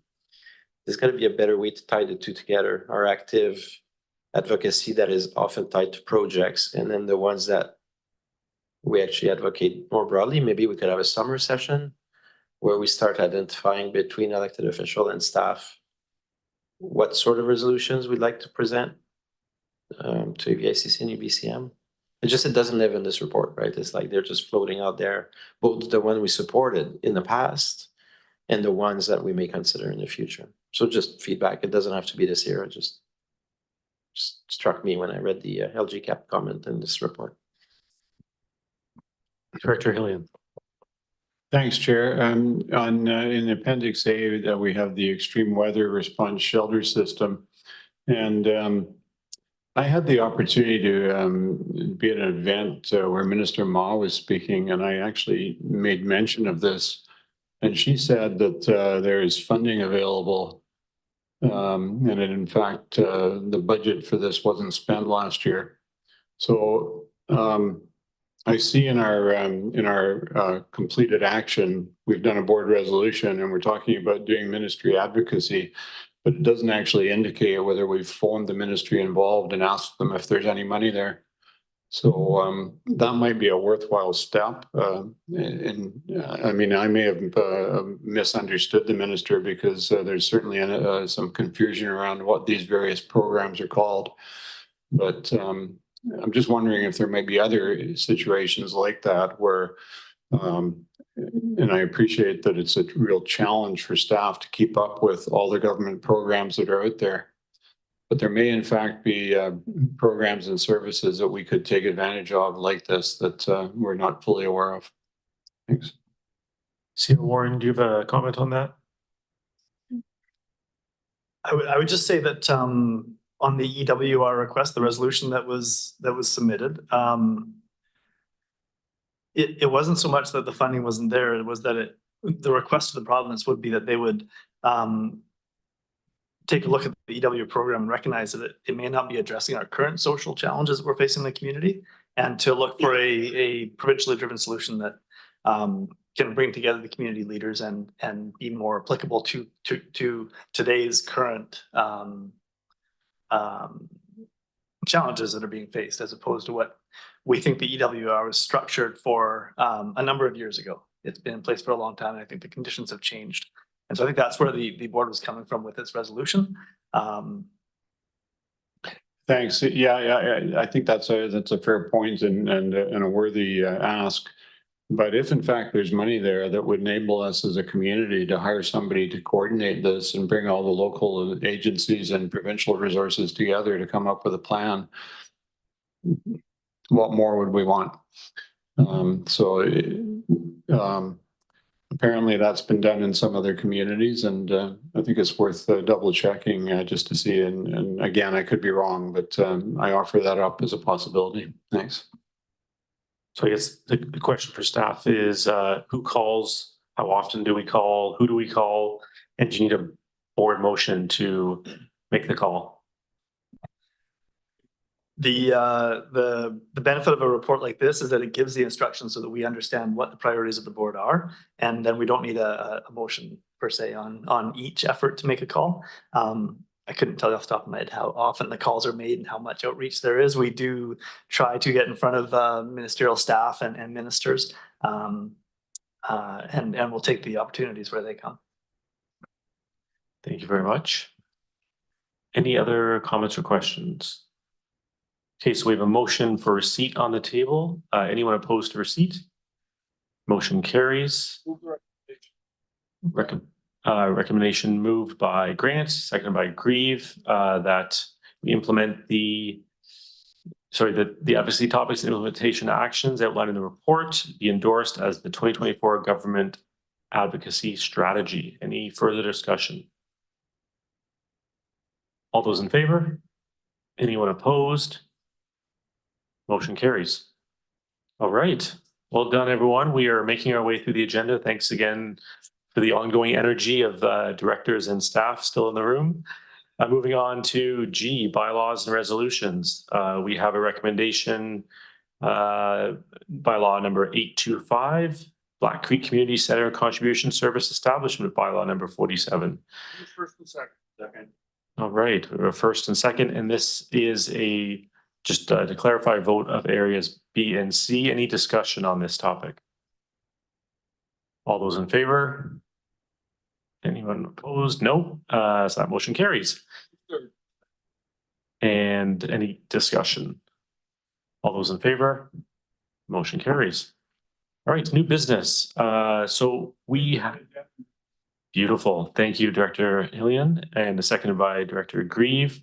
All those in favor of moving the addendum and adding it? Perfect. So we have a request for a letter of support from the Glacier View Lodge Society. Maybe I'll just turn this over to staff for comment. Thanks, Mr. Chair. And fortunately, the author, Chair Cole Hamilton, had to drop off the meeting, but I think he was contacted by the chair of the Glacier View Lodge Society requesting this letter of support. The detail of the project is included in the staff and in the cover letter, and the Glacier View Lodge Society is asking for the CVRD to provide this letter of support as they make funding applications for an affordable housing development at Glacier View Lodge. We don't have a lot more context or background on this request. It was time sensitive, I understand, so hence being added late. Director Hillian. Thanks, Chair. I'll move that the board provide a letter of support as requested by the Glacier View Lodge Society. Seconded by Director Grant. And just to speak to it, I think many of us know that the Glacier View Lodge Society has a significant amount of land that they've been engaged in discussions with the community for some time about the possibility of developing and including in any development housing that would meet the needs of seniors and others in the community. And they seem to be moving along with some possibilities. And at this point, I think it would help their cause if we provide a letter of support. I know the city of Courtenay has already done so, and hopefully this board will follow suit. Thanks. Thanks, Director Hillian.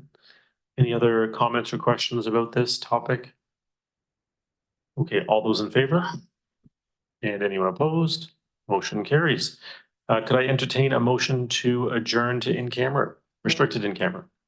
Grant and seconded by all those in favor? All right, thank you.